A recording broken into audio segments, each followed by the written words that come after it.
ప్రభు ఇచ్చిన గొప్ప అవకాశాన్ని బట్టి ప్రభు గొప్ప నామానికి మహిమ కలుగును గాక. గత కాలమంతా కాచి కాపాడి ఆయన కృపలో మనల్ని భద్రపరిచి మరొక నూతన శుభదినాన్ని దేవుడు మన జీవితాల్లోకి అనుమతించిన దేవాది దేవునికి మహిమ కలుగును గాక. అందరికీ ప్రైజ్ లార్డ్. గత కాలమంతా కాచి కాపాడి మనల్ని సురక్షితంగా కాచి కాపాడిన గొప్ప దేవునికి మహిమ కలుగును గాక. సమస్త మహిమ ఘనత ప్రభావములు మన ప్రభువుకే చెందును గాక. మహిమకు అర్హులు మన దేవుడు గనుక మనము మరలేకను ఆన్లైన్ ప్రేయర్లు అటెండ్ అవ్వడానికి దేవుడు చూపిన మహాకృపను బట్టి ఆ దేవాది దేవునికి ఎంతగానో వందనాలు, స్తుతులు స్తోత్రములు చెల్లించుకుంటున్నాను. మనము సమయాన్ని దృష్టిలో పెట్టుకొని ముందుకు కొనసాగుదాం. జాయిన్ అవ్వాల్సిన వాళ్ళు అవుతుంటారు. మనం మీటింగ్ స్టార్ట్ చేసుకుందాం.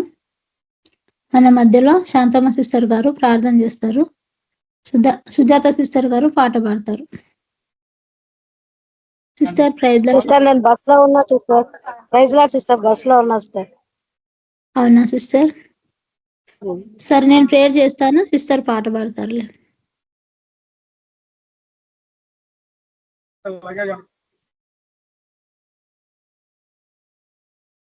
సిస్టర్ మీరు మీట్లో పెట్టండి.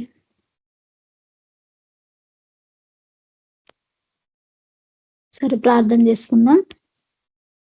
మహాగణుడా, మహోన్నతుడా, సర్వోన్నతుడా, సర్వశక్తిమంతుడా, నీ పరిశుద్ధ ఘనమైన నామానికి కోటాను కోట్ల వందనాలు, స్తుతులు స్తోత్రములు దేవా. గత కాలం అంతా కాచి కాపాడి నీ కృపలో భద్రపరుచుకున్న గొప్ప దేవుడు నైనా నీకు వందనాలు యేసయ్యా. నా ప్రభా నీ పాదములకు లెక్కలేని వందనాలు, స్తోత్రాలు ప్రభా. ఈ యొక్క నూతన శుభదినాన్ని మా జీవితంలో అనుమతించి మరలా ఈ యొక్క ఆన్లైన్ ప్రేయర్లు అటెండ్ అవ్వడానికి మీరు చూపిన మహాకృపను బట్టి మీకు వందనాలు యేసయ్యా. వచ్చిన బిడ్డలందరి బట్టి మీకు వందనాలు తండ్రి. ఇంకా రావాల్సిన బిడ్డలు తండ్రి త్వరలు చేయనట్టుకు సహాయం చేయండి. వరకు నడ్డుల టంకాలు కొట్టివేసిన ప్రభా మీరే తండ్రి నైనా వాళ్ళందరూ చేయనట్టుకు సహాయం దయచే. అయ్యా వాక్యం ద్వారా మాతో ఏం మాట్లాడబోతున్నారు నా ప్రభా, వినగల చెయ్యి గ్రహించే మనసును మాకు దయచే ప్రభా. వాక్యానుసాగిన జీవితాలు దయచేయండి. నీ దాసుని ప్రభా నీ సిలువ చాటును మరుగు చేసి మా అందరితో నా ప్రభా సూటిగా తేటగా స్పష్టంగా మీరు మాట్లాడండి. నీ పాదాల చింత నా ప్రభా మా బ్రతుకు దినములన్నీ నా ప్రభా నమ్మకంగా ఉండే కృపను మాకు దయచేయండి. పాటల ద్వారా నామాన్ని మహిమ తెచ్చుకున్న తండ్రి చక్కని స్వరాలతో నా ప్రభా నిన్ను కీర్తించి మహిమపరిచే కృపను దయచేయండి. ఈ గొప్ప అవకాశాన్ని ఇచ్చినందుకే మీకు వందనాలు, స్తోత్రాలు చెల్లించుకుంటాను. ఇంకా అనేక మంది నా ప్రభా నీ పాదాలు ఆశ్రయించి నేను స్తుతించి ఘనపరిచి బిడ్డలుగా లేవనెత్తమని, సమస్త మహిమ గంత ప్రభా మీరు మాత్రం పొందుకోమని యేసు పరిశుద్ధ నామములో వేడుకుంటున్నాం తండ్రి, ఆమేన్. అందరికీ ప్రైజ్ లార్డ్. మన మధ్యలో సుజాత సిస్టర్ గారు పాట పాడతారు.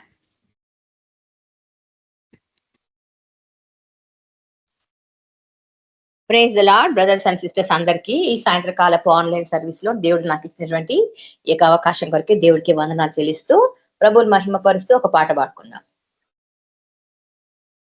ఆనందముగా యెహోవాని కృపలన్నీ అన్ని కాలంబులందు కీర్తించేదన్. ఆనందముగా యెహోవాని కృపలన్నీ అన్ని కాలంబులందు కీర్తించేదన్. చావు గోతి నుండి లేవనెత్తి నాకు జీవమిచ్చిన జీవదాత.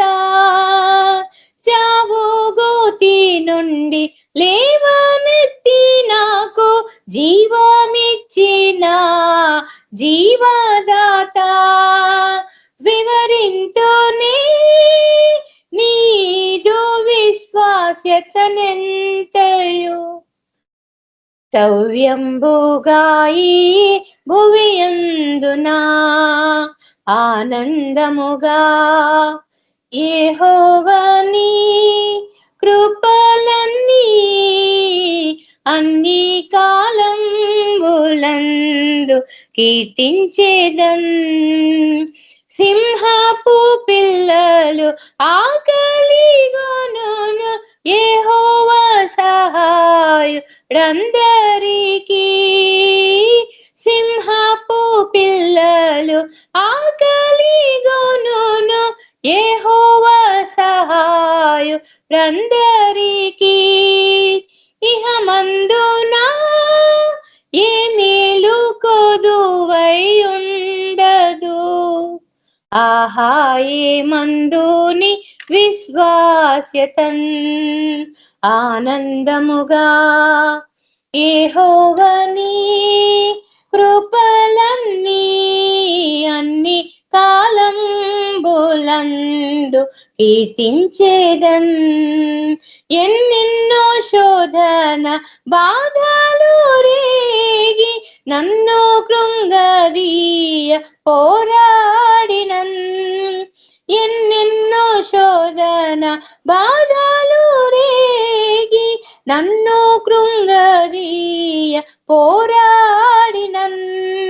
ఘనమైన నీ విశ్వాస్యతన్ నాకు చూపినా కన్నా తండ్రి నిన్ను కొనియాడెదన్.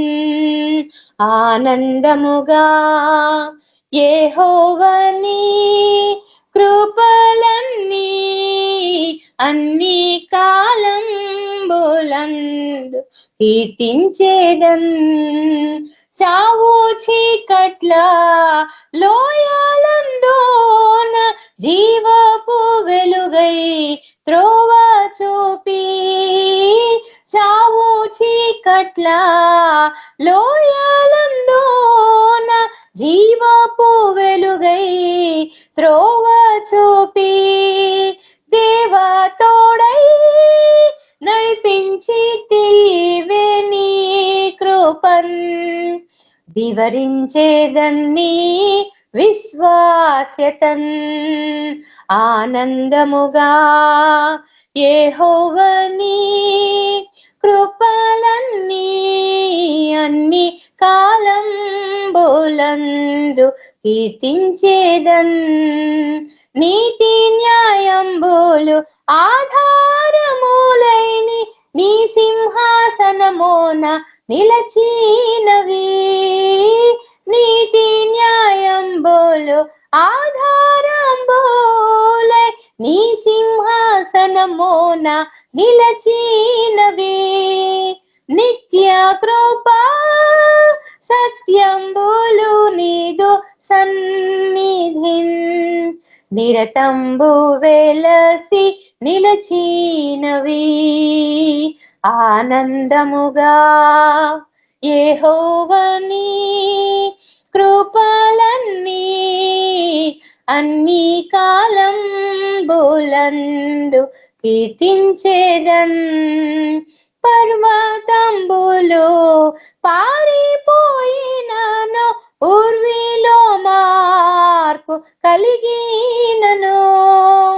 పర్వతంబులు పారిపోయినను ఊర్విలో మార్పు కలిగినను. తరుణములు విరోధముగా పైలేచిన స్మరించేదన్ని విశ్వాస్యతన్. ఆనందముగా యెహోవాని కృపలన్నీ అన్ని కాలంబులందు కీర్తించేదన్. Praise the lord sister. Thank you sister. Praise lord అందరికీ. దేవుడిచ్చిన అవకాశాన్ని బట్టి ప్రభు గొప్ప నామానికి మహిమ కలుగును గాక. అన్నా ప్రైజ్ లార్డ్ అన్నా.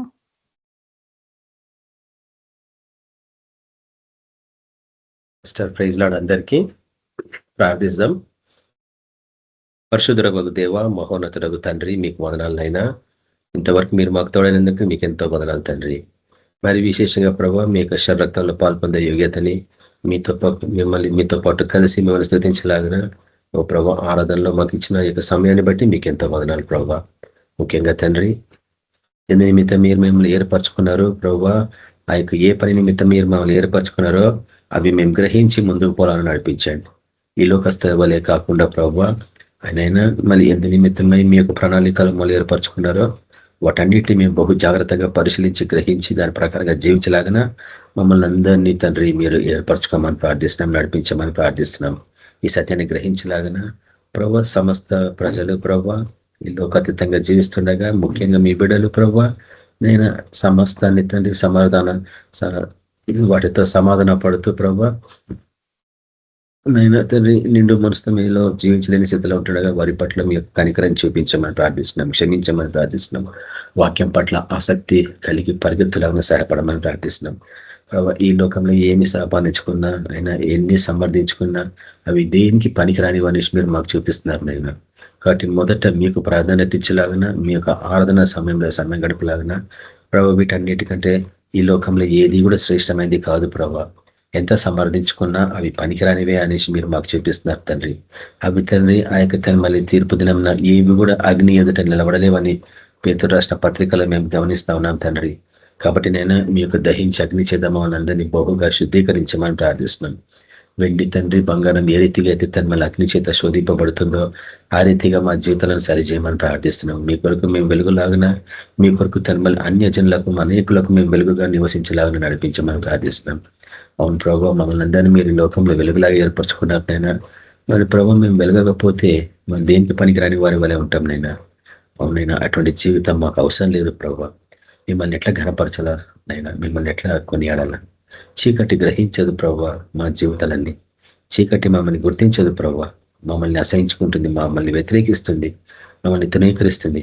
అయినా కానీ ప్రభావ మేము దుఃఖపడకుండా బాధపడకుండా ఈ లోకం ఏ రీతిగా మిమ్మల్ని హింసించిందో మమ్మల్ని కూడా అదే రీతిగా హింసిస్తారని మాకు తెలుసు. కాబట్టి వాటిని సంతోషంగా మేము పొందుకొని అనుభవపూర్వకంగా ముందుకు పోవాలని నడిపించండి. ఆత్మీయ ప్రపంచంలో మమ్మల్ని ఇంకొక ఆధిక్యతలోనికి నడిపిస్తారని మాకు తెలుసు ప్రభువా. ఇటువంటి సమస్యలు తండ్రి, ఇటువంటి శ్రమలు ఆ దినంలో ప్రభువా మమ్మల్ని బహు అతీతమైన స్థితికి లేవని గ్రహించగలుగుతున్నాం నాయన. కాబట్టి ప్రభువా సమస్తాన్ని పెద్ద కుప్పగా ఎంచుకొని మేము ముందుగా పోవాలని నడిపించి మనం ప్రార్థిస్తున్నాం. ఈ ఆరాధనలో పాలు పొందిన బ్రదర్స్ సిస్టర్స్ వారి కుటుంబీకులను ఆశ్రయించండి నైనా. ఈ యొక్క తిరుమలి 3వ నెలలోకి మేము అడుగుపెట్టినాం ఈ సంవత్సరం ప్రభువా. ఈ నెలలో ప్రభువా ప్రతి ఒక్కరిని స్వస్థపరచండి. ప్రతి అనారోగ్యాన్ని గద్దిస్తున్నాం, ప్రతి చీకటి శక్తులను గద్దిస్తున్నాం, ప్రతి ఆలస్యాన్ని గద్దిస్తున్నాం. రావాల్సిన మేళ్ళని ప్రభువా ఆపని అడ్డగిస్తున్న దుష్ట శక్తులను గద్దిస్తున్నాం. అవన్నిటిని మా జీవితంలో నడిపించండి ప్రభువా. ఎంతకాలంగా ఎదురు చూస్తున్నా ఆ యొక్క క్రియలని మా జీవితంలో నడిపించండి ప్రభువా. ఇంతకుముందు ఆగిపోయినవన్నీ ఇప్పుడు వచ్చిన గాక ప్రతి ఒక్కరి జీవితంలో విశేషమైన అద్భుతాలు జరుగును గాక. స్వస్థతలు, అద్భుతాలు అవును ప్రభువా సహాయపడమని ప్రార్థిస్తున్నాం. ప్రతి ఒక్కరిని ఆశ్రయించండి, ప్రతి శరాలను ఆశ్రయించండి, ప్రతి అనారోగ్యాల నుంచి గద్దించి వారికి స్వస్థతలు దయచేయండి. ఇక అదంతట్లో మీరే ఆధిపత్యం వహించండి, మమ్మల్ని నడిపించండి. ఈ యొక్క పరిశుద్ధాత్మ నడిపింపులో మమ్మల్ని అందరినీ భద్రపరచుకోమని యేసు క్రీస్తు పరిశుద్ధ నామమున ప్రార్థిస్తున్నాం తండ్రి, ఆమేన్. ఈరోజు మార్చ్ 1వ తారీఖు 2026వ సంవత్సరం బైబిలోనియన్ గ్రిగోరియన్ క్యాలెండర్ ప్రకారంగా ఇది మనకు తెలుసు బబులోనులో పరిస్థితులు ఎట్లున్నాయి. ప్రకృతి పరంగా ఉన్న బబులోను అది బహు ఉత్తర దిక్కున మైదానం, ఎక్కడ ఇరాన్ దేశపు ఉత్తర దిక్కున ఉండే మైదానంలో ఉండే బబులోన్. ఆ రోజు ఆ స్థితి ఏం జరిగింది అనేది మీకు తెలుసు. ప్రవచనాలు ఎన్నో లేయర్స్లలో ఎన్నో విధానాలుగా అవి నెరవేరుతా ఉంటాయి అనేది మనం ఎన్నిసార్లు గ్రహించిన మన సేవా పరిచయలో. ముఖ్యంగా పౌలు భక్తుడు కొరింథీయులకు రాసిన 1వ పత్రికలో ఈ విషయాన్ని మనం జ్ఞాపకం చేస్తుంటాడు 10వ అధ్యాయంలో. వారికి దృష్టాంతములుగా జరిగి యుగాంతమందు బుద్ధి కలుగు నిమిత్తము అవన్నీ వ్రాయబడ్డాయని. కాబట్టి పాత నిబంధన కాలంలో ఏం జరిగినాయో ఇశ్రాయేలు ప్రజల జీవితాలలో, కృత నిబంధన కాలంలో, క్రైస్తవుల కాలంలో, క్రైస్తవుల మధ్యలో, ఇది క్రైస్తవ కాలం అంటాం దీన్ని. న్యూ టెస్టిమెంట్ దినాలంటే క్రైస్తవ కాలం. మనం ఉంటుంది ప్రభువు కాలం, ఏడి అంటాం కదా. బీసీ అంటే క్రీస్తు పూర్వము, ఏడి అంటే క్రీస్తు శకం.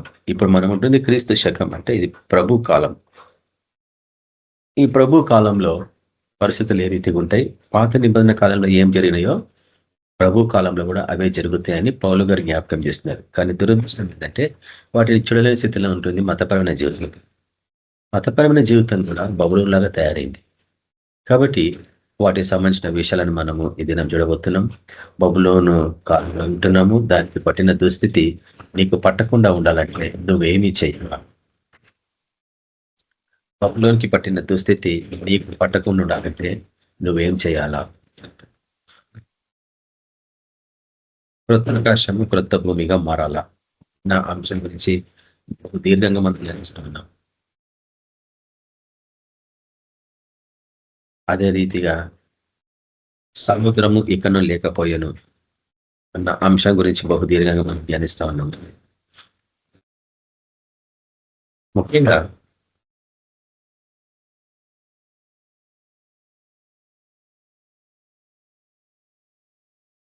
కృతాకాశము క్రొత్త భూమికి సంబంధించిన విషయాలు బహుగా మనము దీర్ఘంగా ధ్యానించుంటుంది. మునుపటి విషయాలు ఇక ఎన్నటికీ నీ జ్ఞాపకానికి రావని ప్రభు జ్ఞాపకం చేసినట్టు మనం ధ్యానించినాం. అయితే కీర్తనల గ్రంథము 19వ అధ్యాయంలో ఒక విషయాన్ని జ్ఞాపకం చేస్తుంటాడు. మనకి బహుగా అది తెలిసిన విషయమే. దానికి ముందు ఒక సత్యాన్ని మనం గ్రహించాలా. అదేంటంటే యోహాను సువార్తలో 6వ అధ్యాయంలో ఒక విషయాన్ని ప్రభు మన జ్ఞాపకం చేస్తూ ఉన్నాడు. అదేంటంటే యోహాను సువార్త 6వ అధ్యాయము 66వ వచనం. ఆశ్చర్యం అది ఏంటంటే 6వ అధ్యాయము 66వ అధ్యాయం అంటే 666కి సూచనలాగా ఉంది కదా. కానీ మనకు తెలుసు 666 అనేది మృగానికి సంబంధించిన సంఖ్య అని. వీటన్నిటి గురించి ఎంతో దీర్ఘంగా ధ్యానించినాం. కొన్ని గంటలు, నేను అనుకుంటా బహుశా 5-6 గంటల రికార్డింగ్స్ ఉన్నాయి. ఈ లోకం అనుకుంటున్నట్లు, థియాలజీ కాలేజెస్ అలా అనుకున్నట్లు 666 మృగానికి సంబంధించిన సంఖ్య, అది సైతానికి సంబంధించిన సంఖ్య అని చాలా మంది చెప్తా ఉన్నప్పుడు విన్నాం. కానీ ఇంగ్లీష్ బైబిల్లో చూసాము, తెలుగు బైబిల్లో చూసాము. కొన్ని ప్రాచీన పత్రికలలో 665 అని రాయబడి ఉన్నదని చూసినాం మనం. ఈరోజు ఏ సంఘాలలో కూడా వాటిని ధ్యానించారు అట్లా. ఈరోజు కూడా 666 అనుకుంటున్నారు. కానీ మొదట అంటే అపోస్తల కాలంలో అది 665 అని ఆ బైబిల్లో వాక్యాలు మనం చూసినాం. తర్వాత ఇంగ్లీష్ బైబిల్కి వచ్చినప్పుడు అది 660 తర్వాత 6 అని చూసినాం. అంటే 2 నంబర్స్ అని చూస్తున్నాం మనం. 660 అండ్ 6 అని ఉంది ఇంగ్లీష్లో. అంటే ఈ 660 అండ్ 6 అనే పదాలకి మనము స్ట్రాంగ్ నంబర్స్తోని పోల్చుకొని మనం వాటిలో ఉన్న మీనింగ్స్ చూస్తే అవి 2 గుంపులకు సాదృశ్యం అని కూడా మనం చూసినాం. మొదటిదిగా సర్పంలకు తేళ్లకి సాదృశ్యం అని కూడా చూసినాం. బహుతేటగా అక్కడ రాయబడింది 666 అంటే సర్పంలు తేళ్ల గుంపని. కాబట్టి ఈ 2 గుంపులు ఎట్టి పరిస్థితుల్లో పరలోక రాజ్యానికి పోవని అక్కడ జ్ఞాపకం చేయబడుతుంది. తర్వాత 666 అంటే అక్కడ 2 గుంపుల గురించి చూపిస్తున్నప్పుడు అది ఏమంటే ప్రకటన గ్రంథంలో మనం చూసినాం ఆ వాక్యాన్ని. ఒకటేమో నుదుటి మీద వేయబడ్డ ముద్ర, రెండవది కుడి చేయి మీద వేయబడ్డ ముద్ర అని కూడా మనం చూసినాం.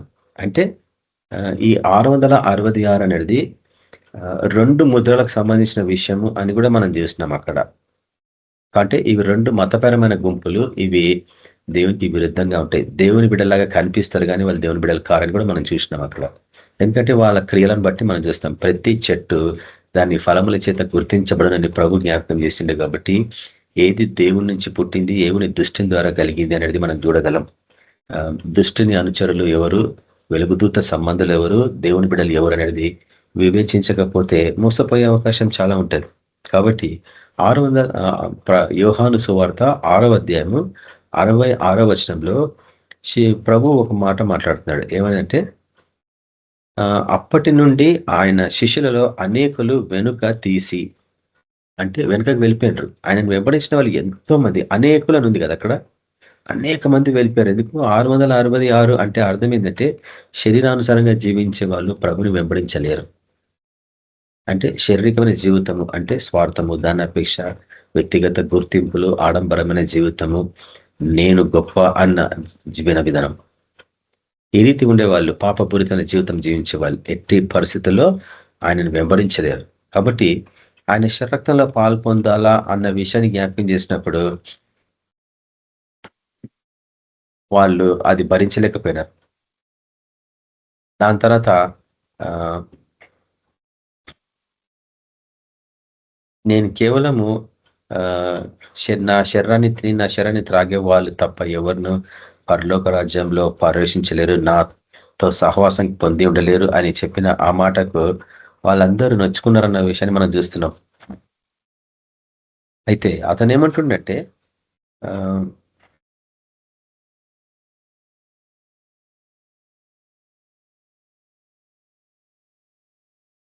65వ వచనంలో, అలాగైతే మనుష్య కుమారుడు మునుపున్న చోటుకు ఎక్కుట మీరు చూచినలా ఏమందరు. మరీ కష్టంగా ఉండే ఆ వాక్యం ఏంటంటే, పరలోకానికి నేను వెళ్తున్నప్పుడు అది చూసినప్పుడు మీ పరిస్థితి ఏంది, మీరేమనుకుంటారు నా గురించి. కాబట్టి 62వ వచనం చూస్తున్నాం. అది అలాగైతే మనుష్య కుమారుడు మునుపున్న చోటునకు ఎక్కుట మీరు చూచినలా ఏమందురు. ఒక నిమిషం.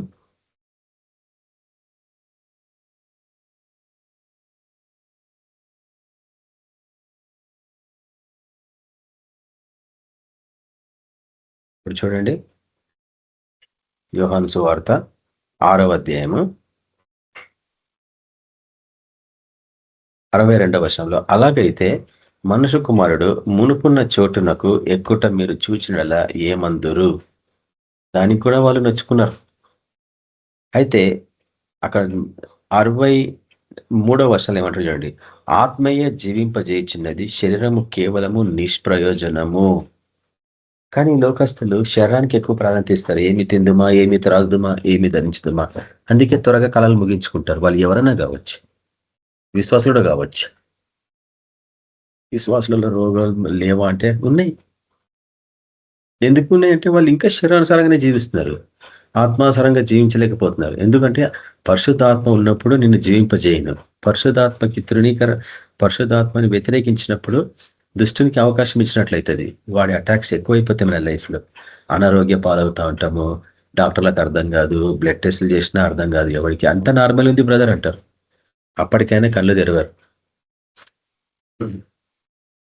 వాడని చెప్తాడు, శరీరము కేవలము నిష్ప్రయోజనము, నేను మీతో చెప్పి ఉన్న మాటలు ఆత్మయు జీవమునై ఉన్నవి.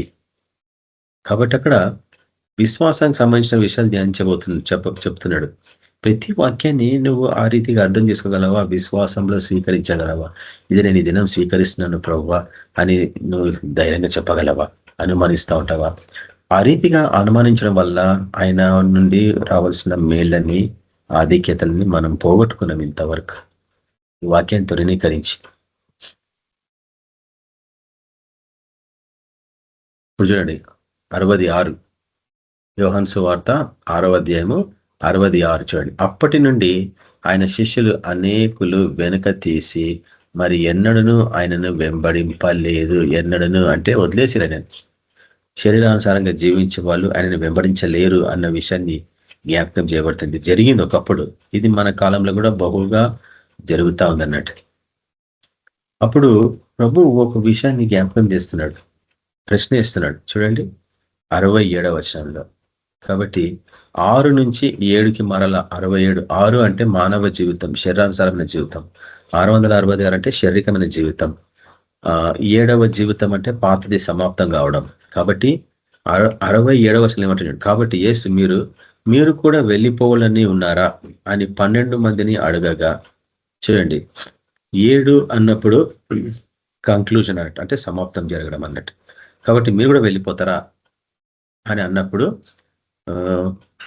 12 పక్షంగా పేతురు మాట్లాడుతున్నాడు. ఇప్పుడు చూడండి 8 అంటే నూతనమైన జీవితం, సమస్తము నూతనంగా జరిగిన జీవితం. 8 అంటే 6 నుంచి 8కి రావాలా అంటే 68. సీమోను పేతురు, ప్రభువా ఎవని యొద్దకు వెళ్ళదము, నీవే నిత్య జీవపు మాటలు గలవాడవు. కాబట్టి యేసుప్రభు యొక్క మాటలే నీకు నిత్య జీవాన్ని అనుగ్రహించగలవు. చాలా మంది అనుకుంటారు నిత్య జీవం అంటే ఈ లోకాన్ని విడిచిపెట్టినాక, కానీ కాదు, అది ఆరంభం. ఈరోజు నీ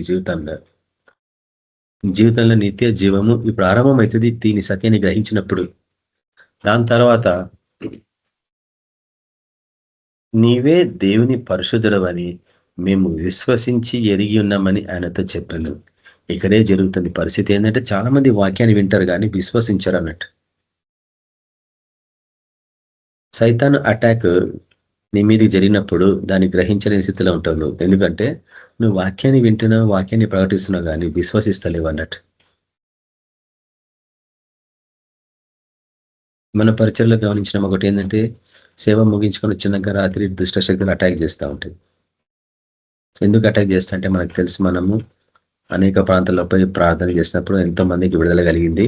ఆ దుష్ట ఆత్మలు మనల్ని సతాయిస్తాయి వచ్చి. అందుకే సాయంత్రం రాగానే మనం ఏం చేస్తాం, కనీసం ఒక అర్ధ గంట నుంచి 30 గంట ప్రార్థనలో కూర్చుంటాం, భాషలలో దేవుని స్తుతిస్తాం, గణపరుస్తాం, ఆయన సత్యాలను గ్రహించడానికి ప్రయత్నిస్తాం. దాని తర్వాతనే పండుకుంటాం.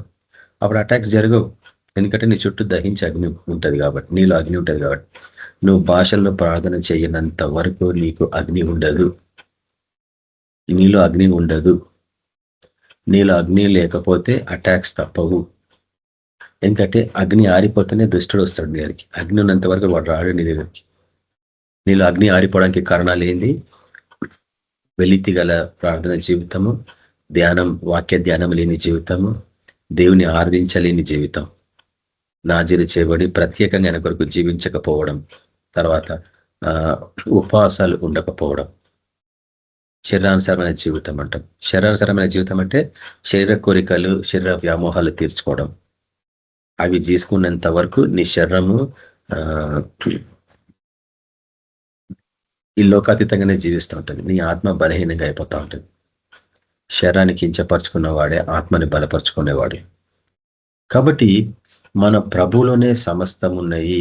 నిత్య జీవపు మాటలు గలవాడు. ఇంకా ఎవరి దగ్గర వెళ్ళగలం మనం? ఈ ఒక్క వాక్యం నీకు అర్థమైతే ప్రభువుకి నువ్వు ఎంతగా ప్రాధాన్యత ఇవ్వాల. అనేక మంది వెళ్ళిపోయారు, కొందరే ఆయన వెంబడించారు. 12 మంది, 70 మంది ఎక్కడ పోయినరు? 70 మందిలో 12 మంది మిగిలిపోయినారు. ఎట్లా మోసపోయాని చెప్పండి? అంత షార్ట్ టైంలో 3 సంవత్సరాలు కాలేదు ఇంకా సేవా పరిచర్య. ఈ 12 మంది 3 సంవత్సరాలు ఆయనతో పాటు ఉన్నారు సేవలో, కానీ 3.5 సంవత్సరాలు కానీ వాళ్ళ దానికి ముందే ఎగిరిపోయినారు. మన పరిచయలుగా మనం చూస్తాం కదా, ఎంతోమంది ఎగిరిపోయారు గతంలో. చివరి వరకు ఎవరున్నారు చెప్పండి? కేవీపీఎల్లో 300 నుంచి ఆరంభం అయితే 30 మంది కూడా లేరు ఈరోజు. ఎందుకంటే ఇక్కడ చెప్పబడే వాక్యాలు సహించలేరు మనుషులు. నువ్వు చావనే చావవు అంటే అనుమానించిన వాళ్ళు ఎంతమంది ఉన్నారు? అనుమానించి రోగగ్రస్తులు అయిపోయిన వాళ్ళు ఎంతమంది ఉన్నారు? డాక్టర్ల చుట్టూ పరిగెత్తి బ్లడ్ టెస్టులు చేయించుకొని పరిగెత్తిన వాళ్ళు ఎంతమంది లేరు?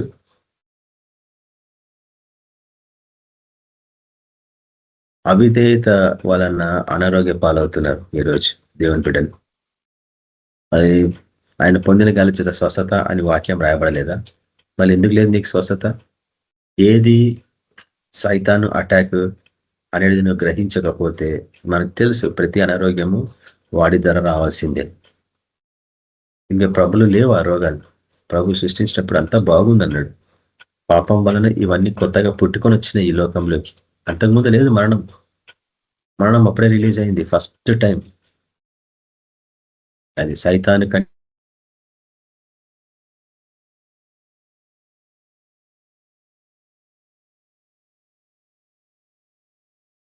కానీ సాతానుడు ఆ చెడ్డ ఆత్మని లోపరుచుకుండా నేను కూడా చూపించిన వాక్యం ప్రకటన గ్రంథంలో. ఎప్పుడు ఆదామవుల కాలంలోనే అవిధేయత వలన, ఒక మనిషిని అవిధేయత వలన మరణం ఈ లోకానికి వచ్చిందని చూపించిన వాక్యం రోగులు రాసిన పత్రికల్లో. కానీ ఆత్మ వలన జీవంనిచ్చు ఇంకొక మనుషుడు ఈ లోకాలు రావాల్సి వచ్చింది. ఆయననే యేసు ప్రభుల వారు. కాబట్టి ప్రకటన గ్రంథంలో 21వ అధ్యాయాన్ని మనము ధ్యానిస్తున్నాము. చూడండి, క్రొత్త ఆకాశము క్రొత్త భూమికి సంబంధించిన వాక్యాలు అవి. చూడండి ఒకసారి ప్రకటన గ్రంథము 21వ అధ్యాయము. సముద్రం ఇకను లేదు అన్న అంశం గురించి మనం దీర్ఘంగా ధ్యానించినాం గతంలో. అంతటా నేను క్రొత్త ఆకాశంలో క్రొత్త భూమిని చూచితిని. మొదటి ఆకాశంలో మొదటి భూమి గతించిపోయిను, సముద్రంను ఇక లేదు. మరియు నేను నూతనమైన యెరూషలేము అను ఆ పరిశుద్ధ పట్టణము తన భర్త కొరకు అలంకరింపబడిన పెళ్లి కుమార్తె వలె సిద్ధపడి పరలోకమందున దేవుని ఎదురు నుండి దిగి వచ్చిన చూచి తిని. కాబట్టి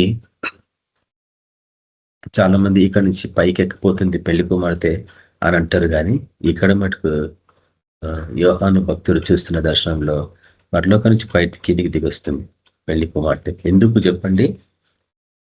మొదటి ఆకాశము భూమికి సంబంధమైంది. అంటే మొదటి ఆకాశము అంటే పాతది, మొదటి భూమి పాతది. ఇవి క్రొత్తగా మారాలా అంటే నిజంగా ఇవి మహావేగంగా కాలిపోతాయి అంటే కాలిపోవు. ఎందుకంటే ఆయన వీటిని ఎంత బాగా సృష్టించాడు. ఆదాము కాలానికి ముందు, మనిషిని సృష్టించక ముందు ఆదియందు భూమి ఆకాశంను సృజించను అని మనం చూస్తాం ఆదికాండం 1వ అధ్యాయంలో. ఆ కాలం నుంచి ఈ రోజు వరకు కూడా ఇవి ఉన్నాయి. కానీ కీర్తనకారుడు వాటిని విశదీకరిస్తూ ఏమంటున్నా చూడండి. కీర్తనల గ్రంథము ఒకసారి చూద్దాం. కీర్తన గ్రంథము 19వ అధ్యాయం. కీర్తన గ్రంథము 19వ అధ్యాయము చూడండి, మొదటి వచనం.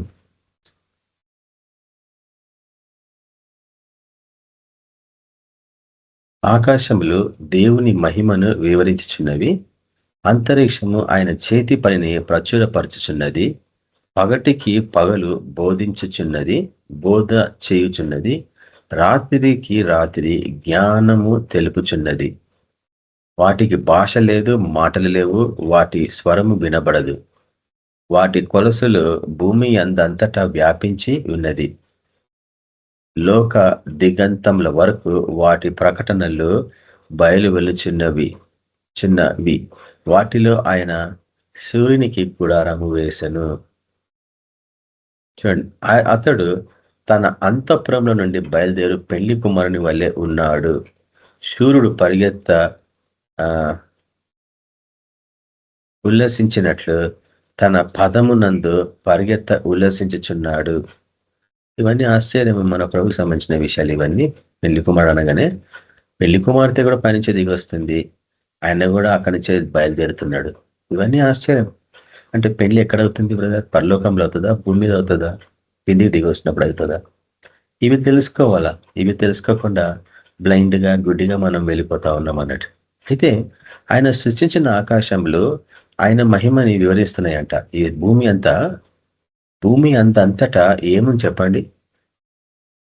పగలు బోధించుచున్నది, రాత్రి జ్ఞానం తెలుపుచున్నది. ఎవరు గ్రహించగలరు చెప్పండి? రాత్రి నిద్రపోతే జ్ఞానం ఎట్లా వస్తుంది చెప్పండి? పగలు ఎట్లా బోధిస్తుంది చెప్పండి? గ్రహిస్తేనే కదా. ఎట్లా గ్రహించగలవు రాత్రి జ్ఞానము? అది తెలుపుతున్నది, కానీ తెలుసుకునేవాడు ఎవడు? గాఢంగా నిద్రపోతే ఎవడు తెలుస్తుంది చెప్పండి? పగటి వేళ నీ యొక్క జీవన శైలి, జీవన విధానంలో నువ్వు నిమగ్నమై ఉంటే నువ్వు ఎట్లా గ్రహించగలవు ఆయన బోధని? ఈ సృష్టి ఎన్నో విషయాలని మనకి చెప్పాలని ఆశపడుతుంది, కానీ ఎవడు గ్రహించలే స్థితిలో ఉన్నాడు అనేసి కీర్తనకారుడు చెప్తున్నాడు. అదే రీతిగా రోమ్ రాష్ట్ర పత్రిక వస్తే ఈ సృష్టి ఎట్లా తయారైందని కూడా మనం చూస్తాం కదా. రోమ్ రాష్ట్ర పత్రిక 8వ అధ్యాయం చూడండి ఒకసారి. రాసిన పత్రిక 8వ అధ్యాయము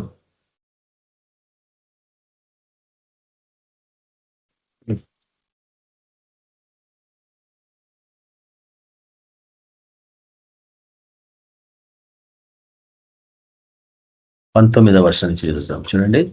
రోమ్ రాసిన పత్రిక 8వ అధ్యాయము 19వ వచనం. చూడండి.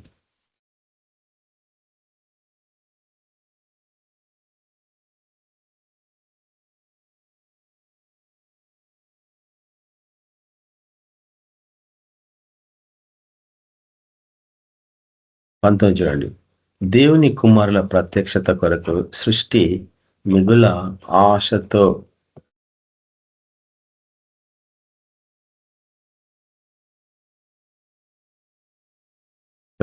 దేవుని కుమారుల ప్రత్యక్షత కొరకు సృష్టి మిగుల ఆశతో తేరి చూచుచు కనిపెట్టుచున్నది.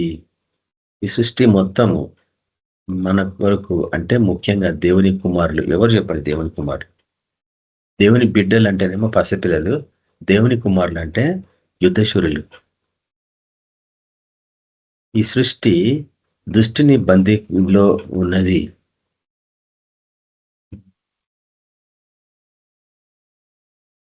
ఏ రీతిగా ఉంది అది?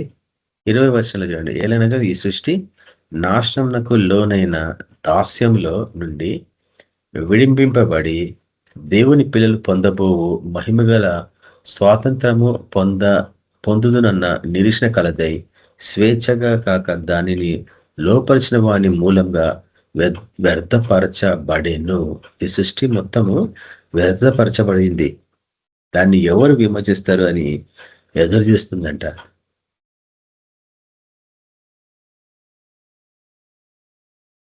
కాబట్టి కృతాకాశము, కృత భూమి ఇవి అన్నీ ఎట్లా తయారైతాయి?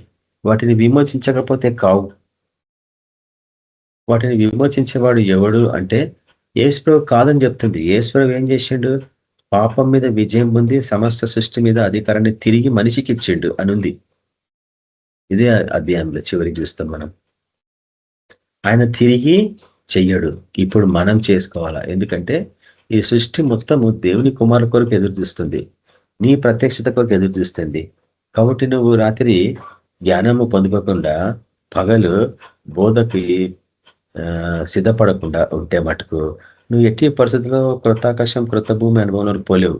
ముఖ్యంగా కృతాకాశం ఎవరికి సాదృశ్యం అంటే దేవుని కుమారులకు సాదృశ్యము. కృత భూమి అంటే దేవుని పిల్లలకు సాదృశ్యం. ఇవి మనం గతంలో చూసినాం కూడా. కుమారులకు పిల్లలకి తేడా ఏందని. భూమి అంటే భూ సంబంధులు, ఇంకా శరీరానుసారంగా జీవించేవారు.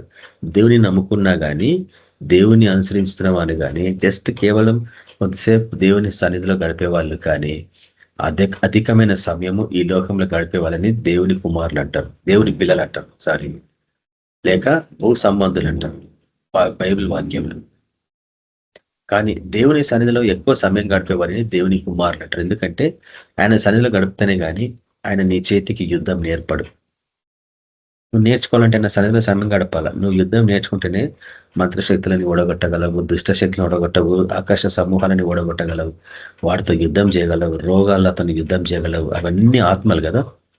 ప్రతి రోగము ఒక ఆత్మ. దాంతో నువ్వు పోరాడకపోతే నువ్వు ఎప్పటికి విజయం పొందలేవు. నీ సంఘస్థులు రోగగ్రస్తులు అయిపోతుంటే నువ్వు ఏమి చేయలేని నిస్సహాయత స్థితిలో ఉన్నావంటే ఎంత దౌర్భాగ్యమైన సేవ పరిచర్యను ఊహించుకోండి. ఎవరిని నేను కించపరుస్తలేను, కానీ సంఘస్థులని కాచే కాపరివి నువ్వే వాళ్ళని కాపాడలేకపోతున్నావు దుష్టు నుంచి. బాధకరమైన సేవ. మనం అట్లా ఉండద్దు. ఎంతగానో ప్రయాసపడాలా మనం యుద్ధంలో. సంఘస్థులను కాపాడుకోవాలి. ఎవడు చావడానికి వీల్లేదు, ఎవడు రోగగ్రస్తులు కావడానికి వీల్లేదు, ఎవడు ఐసీయూలోకి పోవడానికి వీల్లేదు. అది నీ పరిచర్య.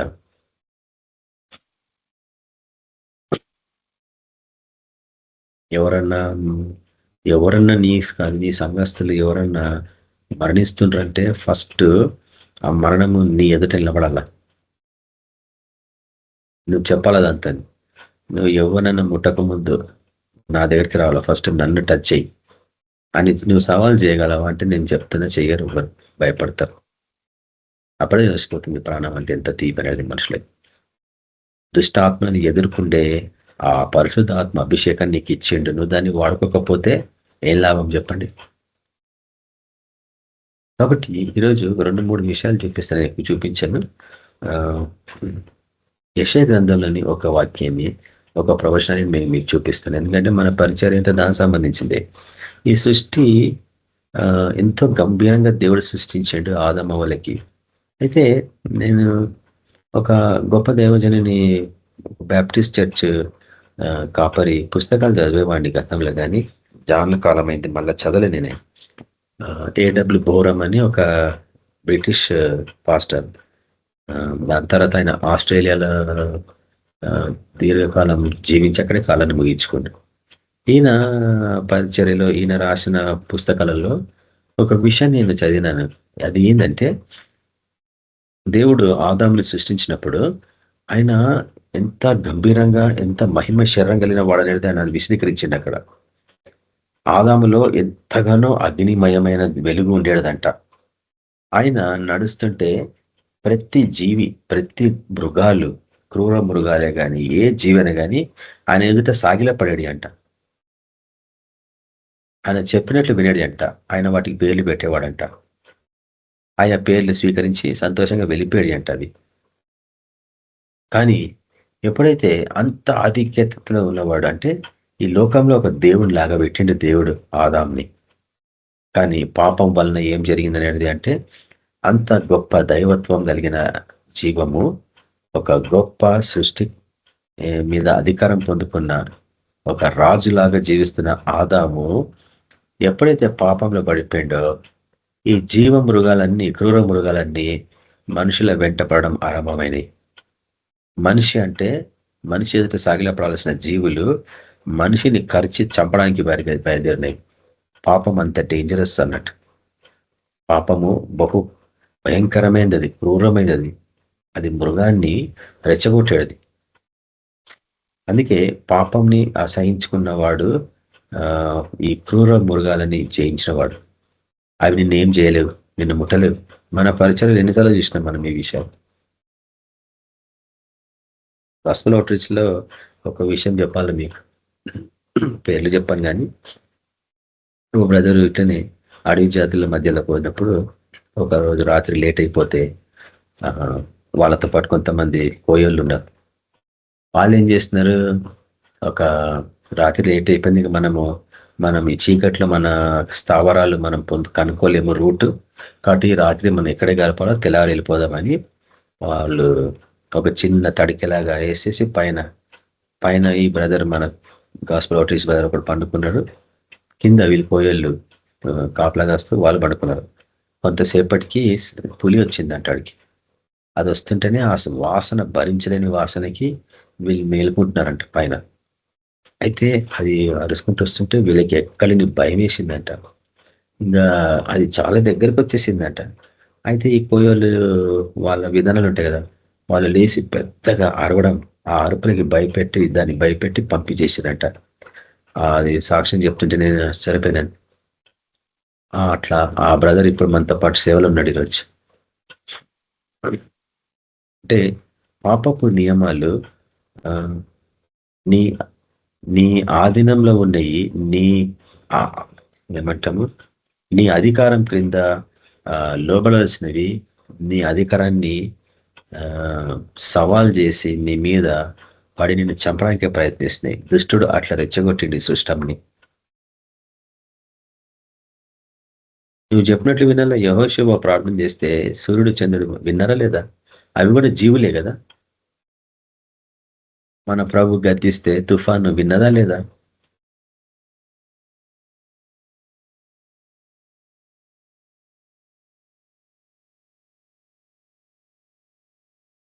ఈ జీవులు నీ మాట వినాలా, ఈ సృష్టి నీ మాట వినాలా అంటే నువ్వు ప్రభు లాగా తయారు కావాలా. అప్పుడే కృత ఆకాశం కృత భూమి అనుభవం అన్నట్టు. చాలా మంది ఏమంటారంటే బైబిల్ కామెంటరీస్లలో, చర్చెస్లలో, బైబిల్ బోధలో ఇవి భవిష్యత్తులో ఎప్పుడో జరగబోతున్నాయి బ్రదర్ అంటారు. కానే కాదు మన దృష్టిలో. ఎందుకంటే మనకు తెలిసి విషయం ఏంటంటే పాతవి గతించినప్పుడు సమస్తం కృతమైనవి అంటే ఎప్పుడు భవిష్యత్తులో కాదు, ఈరోజు నీ పాపాలు ఒప్పుకుంటే నువ్వు నూతన సృష్టి. క్రీస్తు చేస్తున్నవాడు నూతన సృష్టి అంటే నూతన ఆకాశం, నువ్వు నూతన భూమి అన్నట్టు. కానీ ఈ సృష్టి రోజు ఎంత భయంకరంగా ఉంది. ఎక్కడ చూసినా బలాత్కారంతో నిండి ఉంది కదా. నిన్నటి దినం మనకు తెలుసు, February 28 ఎప్పుడు మర్చిపోలేని కాలం అది. ఎందుకంటే ఇరాన్ లీడరు వాళ్ళ మతాధిపతి అయటోల్లా ఖొమైనీ కదా ఆయన పేరు, అయటోల్లా ఖొమైనీ. ఆయన మరణించినట్లు న్యూస్ అంతా స్ప్రెడ్ అయింది. ఇతను ప్రపంచమంతట్లో ఇస్లామిక్ మతానికి ఎక్కువ ప్రాముఖ్యమైన వ్యక్తి అన్నట్టు ఈ ఖొమైనీ అనేవాడు. చాలా మంది తెలియదు. కొంతకాలం కిందట నేను చూపించిన మీకు ఈ అయటోల్లా ఖొమైనీ గురించి. అక్కడ రికార్డింగ్స్ లో మీరు చూసింటారు. ఈ అయటోల్లా ఖొమైనీ ఇరాన్ లీడరు. ఆయన నిన్న ఇజ్రాయెల్ అమెరికన్ యుద్ధ వాళ్ళు వేసిన బాంబులకి అతను చనిపోయాడు. ఈరోజు ఇరాన్ దేశంలో కొంతమంది దుఃఖంలో ఉన్నారు, కొంతమంది సంతోషిస్తున్నారు. ఎందుకంటే ఈ వ్యక్తి కొన్ని లక్షల మందిని చంపించిండు ఆ దేశంలో, యవనస్తులను. మొన్న రీసెంట్లీనే ఒక 30,000 మందిని చంపించిండు. ఎవరైనా అధికారానికి వ్యతిరేకిస్తే వాళ్ళని చంపించేసిండు అన్నట్టు. ఎవ్వరి మీద అనుమానం వచ్చినా వాళ్ళని చంపించేసేటోడు. అటువంటి భయంకరమైన మనిషి అయినా. ఈ రకరకాల టెర్రరిస్ట్ గ్రూపులని అన్నిటికీ ఆయన ఫైనాన్స్ సపోర్ట్ చేసేవాడు. ఎట్లన్నా ఇస్లాము దేశాన్ని స్థాపించాలా ప్రపంచంలో అన్న తీర్మానం కలిగిన వాడు. కానీ నేను కొంతకాలం కిందట ఓపెన్గానే మీకు చూపించినాను, దేవుడు ఆ యొక్క అమెరికన్ ప్రెసిడెంట్ ట్రంప్ని ఎందుకు ఎన్నుకున్నాడు నేను.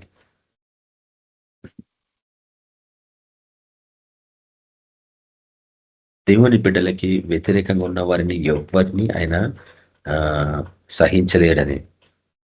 కానీ ఎంతో కాలంగా ప్రార్థిస్తున్న దేవుని బిడ్డల ప్రార్థనలు విని దేవుడు ఈ లీడర్ని ఇచ్చిండు. ఈయన ఎవరికి భయపడడానికి మనం చూపించిన తర్వాత ఈయన ఎటువంటి వాడనేది కూడా నేను చూపించిన వాక్యానుసారంగా రాజుల గ్రంథంలో మనం చూస్తాము. ఇతను యెహూ లాంటి వాడని కూడా నేను చూపించిన గతంలో రికార్డింగ్స్ లో ఉంది. యెహూ ఏ రీతిగా యెజబెలు ని మరణానికి అప్పగించాడు, అదే రీతిగా ట్రంప్ కూడా దేవుని బిడలకి వ్యతిరేకంగా, దేవుని రాజ్యానికి వ్యతిరేకంగా, దేవుని న్యాయ విధానాలకి వ్యతిరేకంగా ఉండే వారిని ఎవరిని సహించలేదు. ఆయన మొట్టమొదటిసారి ప్రెసిడెంట్ కాకముందు హిలరీ క్లింటన్కి వ్యతిరేకంగా వాడిండు, ఆమెను ఓడగొట్టిండు. ఆమె జీవన విధానాన్ని బాహాటంగా చూపించిండు అందరికీ. ఆమె ఎంత అన్యాయంగా జీవించింది, ఎంతమందిని చంపించింది అని కూడా ఆయన చూపించిండు పబ్లిక్ లో. ఆమెను ఓడగొట్టినాక దాని తర్వాత రెండవసారి ఇంకొక లేడీ కదా కమలా హ్యారిస్, ఆమె కూడా స్త్రీనే కదా. వీళ్ళందరూ ఉపమాన రీతిగా యెజబెల్కి సాదృశ్యం. వీళ్ళు ప్రపంచాన్ని పరిపాలించిన తీర్మానించుకున్న స్త్రీలు వీళ్ళు.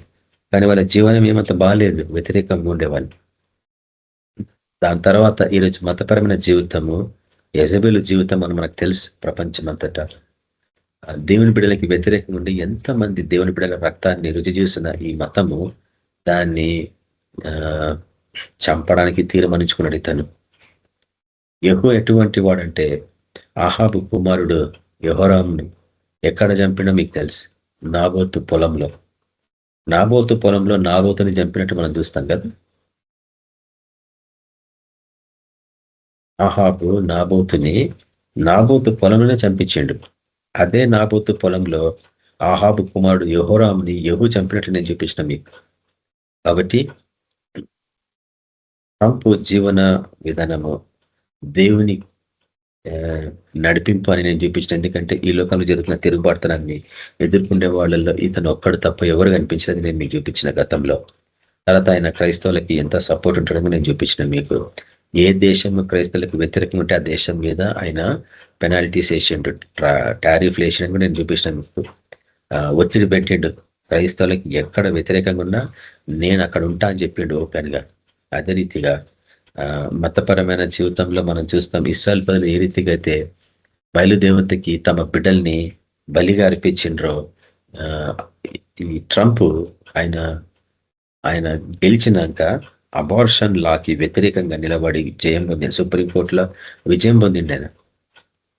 అబార్షన్ గవర్నమెంట్ సపోర్ట్ చేసేది ఆ ట్రంప్కి ముందు.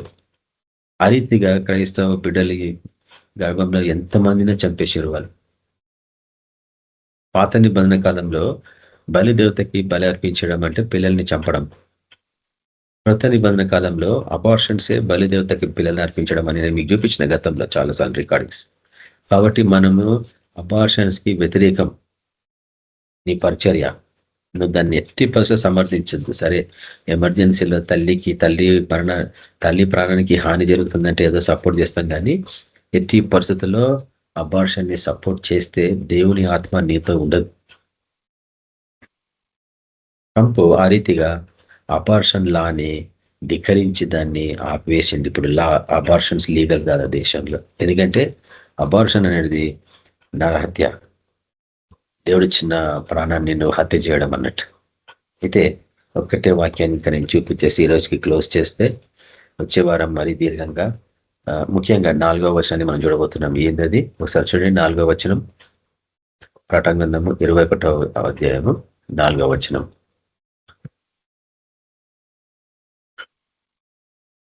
ఆయన వారి కన్నుల ప్రతి బాష్ప బిందును తుడిచివేయను, మరణం ఇక ఉండదు, దుఃఖమైనను ఏడుపైనను వేదనైనను ఇక ఉండదు. మొదటి సంగతులు గతించిపోయెను. సింహాసనం నుండి వచ్చిన గొప్ప స్వరము చెప్పుట వింటిని. కాబట్టి మొదటి సంగతులు అన్న అంశం గురించి వచ్చేవారు నేను దీర్ఘంగా మీకు చూపించబోతున్నాను. ఈ మొదటి సంగతులు ఏందనేది ఇంతకుముందు ఒకసారి నేను చూపించిన మనం ఉంటుంది కొత్త యుగం.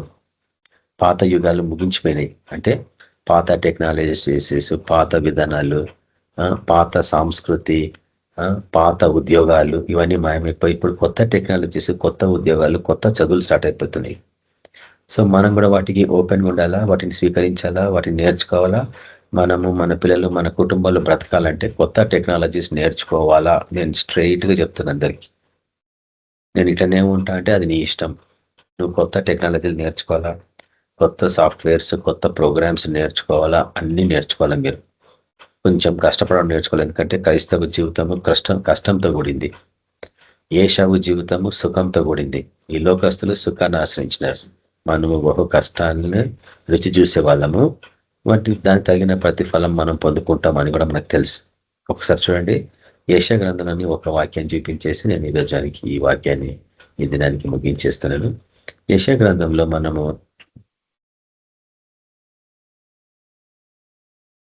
దేవుడు మొదటిగానే దాన్ని బయలుపరిచిండు. ఏంటది? యెషయా భక్తుల ద్వారా ఆ విషయాన్ని హెచ్చరిస్తుండు. ఏంటంటే, నేను భవిష్యత్తులో కొత్త ఆకాశాన్ని, కొత్త భూమిని సృష్టించబోతున్నాను, ఇవ్వబోతున్నాను మీకు. పాతవి గతించబోతున్నాయి అని చెప్తున్నాడు. చూడండి ఇక్కడ యెషయా గ్రంథము స్క్రీన్ మీద కనిపిస్తుంది అనుకుంటా. నేను యెషయా గ్రంథము 65వ అధ్యాయం. యెషయా భక్తుడు గురించి మనం బహుదీర్ఘంగా గతంలో చూసినాం. మనం ఏంటంటే యెషయా గ్రంథము మినీ బైబిల్ అంటాం. అంటే బైబిల్ మొత్తంని, దాని సారాంశాన్ని రాస్తే యెషయా గ్రంథం అంటాం.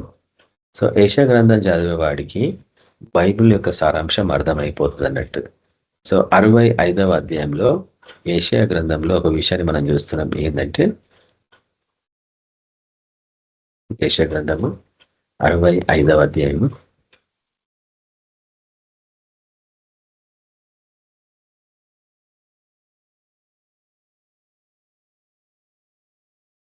17వ వచనం చూడండి. ఇదిగో నేను క్రొత్త ఆకాశంను, క్రొత్త భూమిని సృజించుచున్నాను. మునుపటివి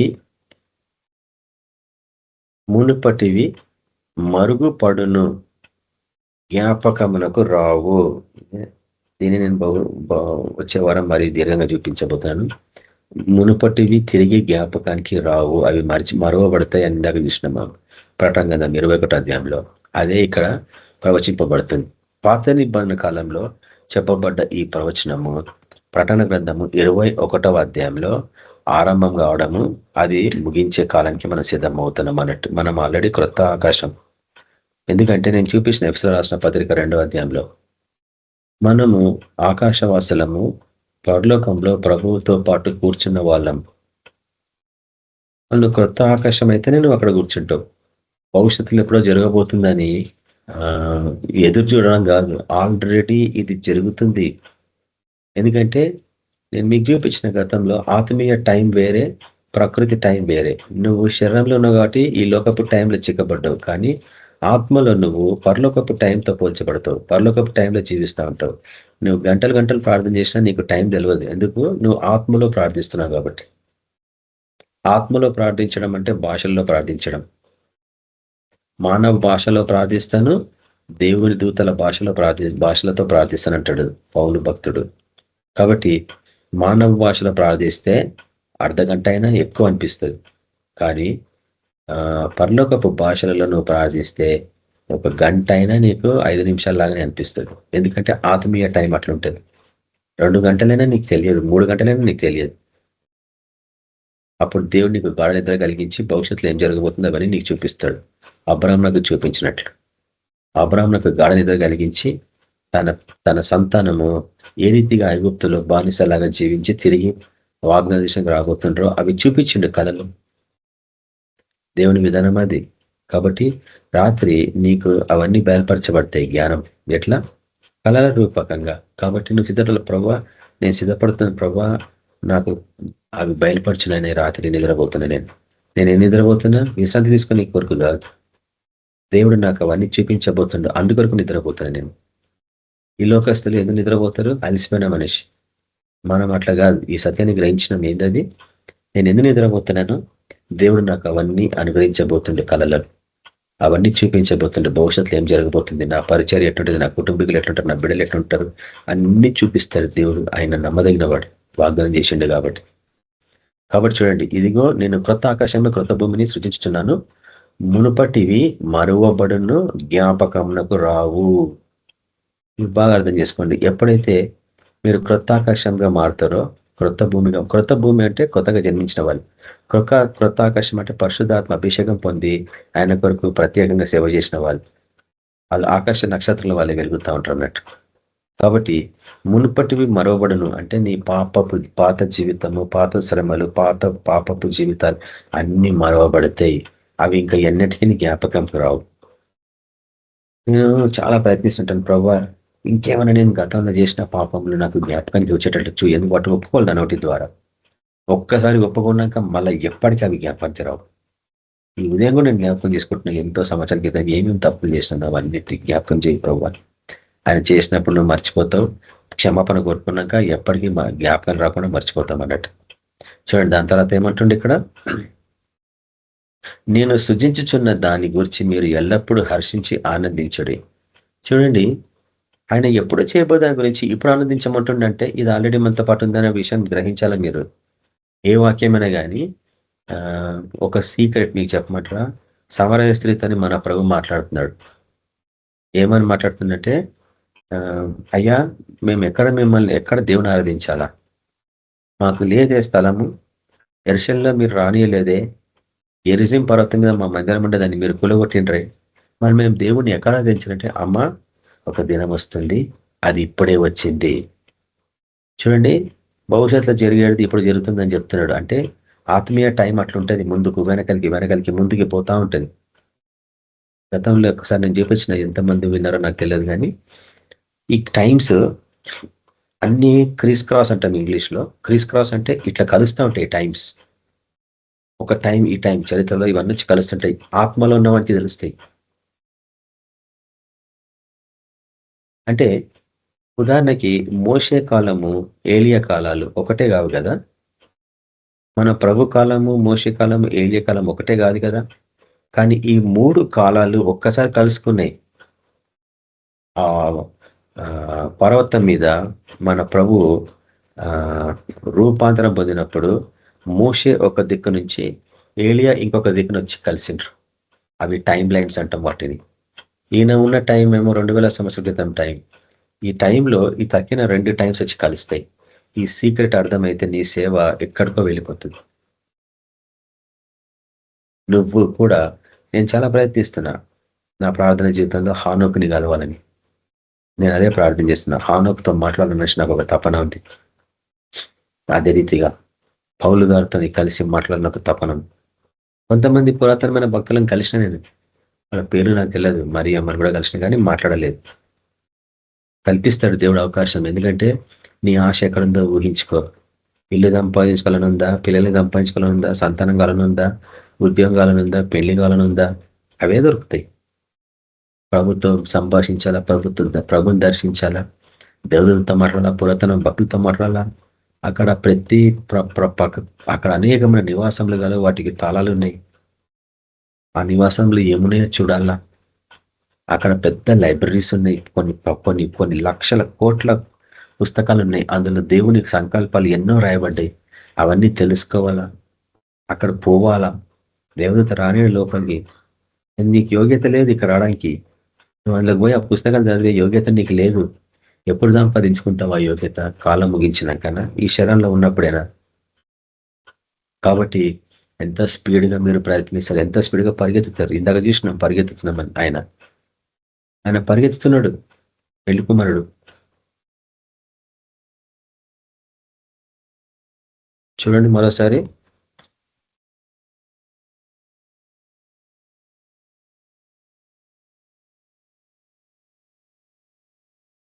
ఇదిగో నేను క్రొత్త ఆకాశంలో క్రొత్త భూమిని సృజించున్నాను, మునుపటివి మరువబడును, జ్ఞాపకమునకు రావు.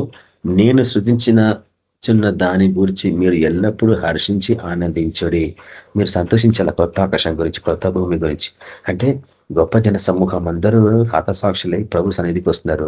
వాళ్ళని బట్టి నువ్వు సంతోషించాలా. నువ్వు ఆకాశవాసివి 1,44,000 మందిని గురించి నువ్వు సంతోషించాలా. ప్రభు మమ్మల్ని ఆ గుంపులకు చేర్చుకున్నందుకు నీకు ఎంతో వందనాలనైనా అన్న ప్రార్థన నీకు ఉండాలా. ఎందుకంటే ఎల్లప్పుడూ హర్షించి ఆనందించినట్టు. ఎందుకంటే ఇవి భవిష్యత్తులో జరుగుతున్నాయి అనుకుంటున్నాం, కానీ ఇవి ఆల్రెడీ మన జీవితంలో జరుగుతున్నాయి. నువ్వు క్రొత్త ఆకాశంగా ఆల్రెడీ మార్చబడ్డావు, అది నువ్వు చూస్తలేవు. ఇవన్నీ ఎప్పుడో జరగబోతున్నాయి అనేసి నువ్వు వేస్ట్ చేసుకుంటున్నావు. సమరస్త్రితో మాట్లాడుతున్నట్టు అమ్మ ఒక కాలం వస్తుంది, ఆల్రెడీ వచ్చింది, ఇప్పుడు ఉంది. దేవుడు ఆత్మ కనుక ఆరాధించాలి, ఆత్మతోనూ సత్యంతోనూ ఆరాధించాలన్నాడు. అంటే దేవుడు అంటే తండ్రి, ఆత్మ అంటే తెలుసు మీకు పరిశుధాత్ముడు, సత్యం అంటే కుమారుడు. తండ్రి, కుమార, పరిశుధాత్మని ఆరాధించడం నేర్చుకోవాలన్నాడు. అంటే పరిశుధాత్మ కూడా ఆరాధించాలని చెప్తున్నాడు అక్కడ యేసు ప్రభువే. దేవుడు ఆత్మ కనుక ఆయన ఆత్మతోనే ఆరాధించాలా. నీ ఆత్మలో అంటే ఎక్కువ సమయం ఆత్మలో నువ్వు జీవించడం నేర్చుకోవాలా. ఆ రీతిగా ఆరాధిస్తేనే కానీ నువ్వు ఆయనని సంపూర్ణంగా ఆరాధించిన వాడవు, ఆరాధించిన దానవు కావు. కాబట్టి అటువంటి జీవితంలోనికి ప్రభువు మిమ్మల్ని అందరినీ నడిపించాలా. క్రొత్త ఆకాశంలో, క్రొత్త భూమిలో మీ బాధ్యత ఏంది? క్రొత్త ఆకాశంగా మారిన మీరు గొప్ప జన సమూహాన్ని క్రొత్త భూమిగా మార్చి వారిని కూడా ప్రభు చేత నడిపించాలా. అటువంటి పరిచర్యలో ప్రభు మిమ్మల్ని అందరినీ నడిపించాలని ప్రార్థిస్తున్నాను. పరిశుద్ధుడగు తండ్రి, సర్వోన్నతుడగు దేవ, మీకు కృతజ్ఞతలు వందనాలు అర్పించుకుంటున్నాము. మీరు అనేక పర్యాలు మాకు ముందుగానే హెచ్చరిస్తున్నారు తండ్రి. దగ్గర 20 సంవత్సరాల మీదనే ప్రభువా మా పరిచర్య అంతా గొప్ప జన సమూహం కొరకు వారి క్రొత్త భూమిగా మారాలా. అంటే వాళ్ళు ఇంకా భూమిగానే ఉన్నారు, భూనివాసుల్లాగా ఉన్నారు. భూనివాసులు ఆకాశవాసులుగా మారాలా, కానీ వాళ్ళు తృణీకరిస్తున్నారు మతపరమైన జీవితంలో ఉంటూ. దాన్ని సంతోషంగా తీసుకుంటున్నారు. కానీ మీరు ఎప్పుడు మతాన్ని ఎన్నుకోలేదు, మార్గాన్ని ఎన్నుకోమని హెచ్చరించినారు. మేము మీరే మార్గం కాబట్టి మిమ్మల్ని వెంబడిస్తున్నాం. ఈ లోకసలు అనేక మంది విడిచిపెట్టిపోయినా కానీ సమస్తము మీ సత్యమైన మాటలు మీలో ఉంటుండగా మేము ఇంకెక్కడికి పోం ప్రభు. మిమ్మల్ని వెంబడిస్తూ అనేకులకు మిమ్మల్ని చూపిస్తాం, మీ నామాన్ని ప్రసిద్ధి చేస్తాం. అటువంటి పరిచర్యలకి మమ్మల్ని అందరినీ నడిపించండి. వేస్ట్ చేయకుండా టైము బహు సమయాన్ని సద్వినియోగం చేసుకుంటే బిడగా మమ్మల్ని అందరినీ తయారు చేయమని యేసు క్రీస్తు పరిశుద్ధ నామం ప్రార్థించున్నాం తండ్రి, ఆమేన్. మన ప్రభువైన యేసు క్రీస్తు యొక్క కృపా సమాధానం నడిపింపు మనందరికీ సదాకాలం తోడైండును గాక. Amen, amen. అందరికీ praise lord. Amen. Praise lord sister brothers, praise lord అందరికీ, ప్రైజ్ లార్డ్ బ్రదర్స్ అందరికీ, ప్రైజ్ లార్డ్, అందరికీ ప్రైజ్ లార్డ్. అందరికీ ప్రైజ్ లార్డ్, ప్రైజ్ లార్డ్.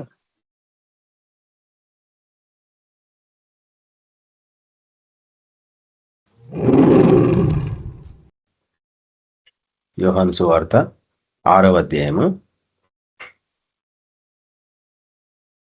62వ వచనంలో, అలాగైతే మనుష్య కుమారుడు మునుపున్న చోటునకు ఎక్కుట మీరు చూచినలా ఏమందురు? దానికి కూడా వాళ్ళు నొచ్చుకున్నారు. అయితే అక్కడ 63వ వచనం ఏమంటారు చూడండి, ఆత్మీయ జీవింపజేయుచున్నది, శరీరము కేవలము నిష్ప్రయోజనము. కానీ లోకస్తులు శరీరానికి ఎక్కువ ప్రాధాన్యత ఇస్తారు. ఏమి తిందుమా, ఏమి త్రాగుదుమా, ఏమి ధరించుదుమా. అందుకే త్వరగా కాలాలు ముగించుకుంటారు. వాళ్ళు ఎవరైనా కావచ్చు, విశ్వాసులు కావచ్చు. విశ్వాసులలో రోగాలు లేవా అంటే ఉన్నాయి. ఎందుకు ఉన్నాయంటే వాళ్ళు ఇంకా శరీరానుసారంగానే జీవిస్తున్నారు, ఆత్మానుసారంగా జీవించలేకపోతున్నారు. ఎందుకంటే పరిశుద్ధాత్మ ఉన్నప్పుడు నిన్ను జీవింపజేయను. పరిశుద్ధాత్మని వ్యతిరేకించినప్పుడు దుష్టునికి అవకాశం ఇచ్చినట్లయితుంది. వాడి అటాక్స్ ఎక్కువైపోతాయి మన లైఫ్లో. అనారోగ్య పాలవుతా ఉంటాము, డాక్టర్లకు అర్థం కాదు, బ్లడ్ టెస్టులు చేసినా అర్థం కాదు ఎవరికి. అంత నార్మల్ ఉంది బ్రదర్ అంటారు, అప్పటికైనా కళ్ళు తెరవారు. వాడని చెప్తాడు, శరీరము కేవలము నిష్ప్రయోజనము, నేను మీతో చెప్పి ఉన్న మాటలు ఆత్మయు జీవమునై ఉన్నవి. కాబట్టి అక్కడ విశ్వాసానికి సంబంధించిన విషయాలు చెప్తున్నాడు. ప్రతి వాక్యాన్ని నువ్వు ఆ రీతిగా అర్థం చేసుకోగలవా? విశ్వాసంలో స్వీకరించగలవా? ఇది నేను ఈ దినం స్వీకరిస్తున్నాను ప్రభువా అని నువ్వు ధైర్యంగా చెప్పగలవా? అనుమానిస్తూ ఉంటావా? ఆ రీతిగా అనుమానించడం వల్ల ఆయన నుండి రావాల్సిన మేళ్ళని, ఆధిక్యతల్ని మనం పోగొట్టుకున్నాం ఇంతవరకు ఈ వాక్యాన్ని తృణీకరించి. ఇప్పుడు చూడండి 66 యోహాను సువార్త 6వ అధ్యాయము 66 చూడండి. అప్పటి నుండి ఆయన శిష్యులు అనేకులు వెనుక తీసి మరి ఎన్నడను ఆయనను వెంబడింపలేదు. ఎన్నడను అంటే వదిలేసిరు ఆయన. శరీరానుసారంగా జీవించే వాళ్ళు ఆయనను వెంబడించలేరు అన్న విషయాన్ని జ్ఞాపకం చేయబడుతుంది. జరిగింది ఒకప్పుడు. ఇది మన కాలంలో కూడా బహుగా జరుగుతా ఉందన్నట్టు. అప్పుడు ప్రభు ఒక విషయాన్ని జ్ఞాపకం చేస్తున్నాడు, ప్రశ్న ఇస్తున్నాడు. చూడండి 67వ వచనంలో. కాబట్టి 6 నుంచి 7కి మరల 67. 6 అంటే మానవ జీవితం, శరీరానుసారమైన జీవితం. 666 అంటే శారీరకమైన జీవితం. 7వ జీవితం అంటే పాతది సమాప్తం కావడం. కాబట్టి 67వ వచనం ఏమంటున్నాడు, కాబట్టి యేసు మీరు కూడా వెళ్ళిపోవాలని ఉన్నారా అని 12 మందిని అడగగా, చూడండి 7 అన్నప్పుడు కంక్లూజన్ అన్నట్టు, అంటే సమాప్తం జరగడం అన్నట్టు. కాబట్టి మీరు కూడా వెళ్ళిపోతారా అని అన్నప్పుడు 12 పక్షంగా పేతురు మాట్లాడుతున్నాడు. ఇప్పుడు చూడండి 8 అంటే నూతనమైన జీవితం, సమస్తము నూతనంగా జరిగిన జీవితం. 8 అంటే 6 నుంచి 8కి రావాలా, అంటే 68. సీమోను పేతురు, ప్రవ్వా ఎవని యొద్దకు వెళ్ళదము? నీవే నిత్య జీవపు మాటలు గలవాడవు. కాబట్టి యేసుప్రభు యొక్క మాటలే నీకు నిత్య జీవాన్ని అనుగ్రహించగలవు. చాలా మంది అనుకుంటారు నిత్య జీవం అంటే ఈ లోకాన్ని విడిచిపెట్టినాక, కానీ కాదు, అది ఆరంభం. ఈరోజు నీ జీవితంలో నిత్య జీవము ఇప్పుడు ఆరంభం అవుతుంది దీని సత్యాన్ని గ్రహించినప్పుడు. దాని తర్వాత నీవే దేవుని పరిశుద్ధుడవని మేము విశ్వసించి ఎరిగి ఉన్నామని ఆయనతో చెప్పింది. ఇక్కడే జరుగుతుంది పరిస్థితి. ఏంటంటే చాలా మంది వాక్యాన్ని వింటారు కానీ విశ్వసించరు అన్నట్టు. సైతాను అటాక్ నీ మీదకి జరిగినప్పుడు దాన్ని గ్రహించలేని స్థితిలో ఉంటావు నువ్వు. ఎందుకంటే నువ్వు వాక్యాన్ని వింటున్నావు, వాక్యాన్ని ప్రకటిస్తున్నావు కానీ విశ్వసిస్తలేవు అన్నట్టు. మన పరిచయలో గమనించిన ఒకటి ఏంటంటే, సేవ ముగించుకొని వచ్చినాక రాత్రి దుష్ట శక్తులు అటాక్ చేస్తూ ఉంటాయి. ఎందుకు అటాక్ చేస్తా అంటే మనకు తెలుసు, మనము అనేక ప్రాంతాల్లో పోయి ప్రార్థన చేసినప్పుడు ఎంతో మందికి విడుదల కలిగింది.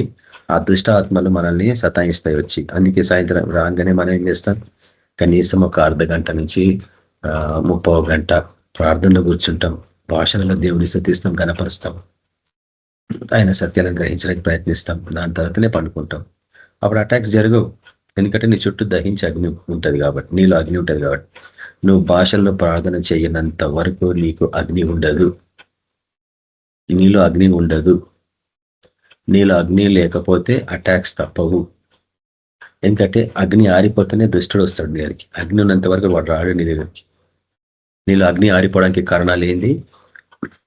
వెలితి గల ప్రార్థన జీవితము, ధ్యానం, వాక్య ధ్యానం లేని జీవితము, దేవుని ఆరాధించలేని జీవితం, నాజీరు చేయబడి ప్రత్యేకంగా ఆయన కొరకు జీవించకపోవడం, తర్వాత ఉపవాసాలు ఉండకపోవడం, శరీరానుసరమైన జీవితం అంటాం. శరీరానుసరమైన జీవితం అంటే శరీర కోరికలు, శరీర వ్యామోహాలు తీర్చుకోవడం. అవి చేసుకున్నంత వరకు నీ శరీరము ఈ లోకాతీతంగానే జీవిస్తూ ఉంటుంది. నీ ఆత్మ బలహీనంగా అయిపోతూ ఉంటుంది. శరీరాన్ని కించపరుచుకున్న వాడే ఆత్మని బలపరుచుకునేవాడు. కాబట్టి మన ప్రభువులోనే సమస్తం ఉన్నాయి. నిత్య జీవపు మాటలు గలవాడు. ఇంకా ఎవరి దగ్గర వెళ్ళగలం మనం? ఈ ఒక్క వాక్యం నీకు అర్థమైతే ప్రభువుకి నువ్వు ఎంతగా ప్రాధాన్యత ఇవ్వాల. అనేక మంది వెళ్ళిపోయారు, కొందరే ఆయన వెంబడించారు. 12 మంది, 70 మంది ఎక్కడ పోయినరు? 70 మందిలో 12 మంది మిగిలిపోయినారు. ఎట్లా మోసపోయాను చెప్పండి? అంత షార్ట్ టైంలో 3 సంవత్సరాలు కాలేదు ఇంకా సేవా పరిచర్య. ఈ 12 మంది 3 సంవత్సరాలు ఆయనతో పాటు ఉన్నారు సేవలో, కానీ 3.5 సంవత్సరాలు కానీ వాళ్ళ దానికి ముందే ఎగిరిపోయినారు. మన పరిచయలుగా మనం చూస్తాం కదా, ఎంతోమంది ఎగిరిపోయారు గతంలో. చివరి వరకు ఎవరున్నారు చెప్పండి? కేవీపీలో 300 నుంచి ఆరంభం అయితే 30 మంది కూడా లేరు ఈరోజు. ఎందుకంటే ఇక్కడ చెప్పబడే వాక్యాలు సహించలేరు మనుషులు. నువ్వు చావనే చావవు అంటే అనుమానించిన వాళ్ళు ఎంతమంది ఉన్నారు? అనుమానించి రోగగ్రస్తులు అయిపోయిన వాళ్ళు ఎంతమంది ఉన్నారు? డాక్టర్ల చుట్టూ పరిగెత్తి బ్లడ్ టెస్టులు చేయించుకొని పరిగెత్తిన వాళ్ళు ఎంతమంది లేరు?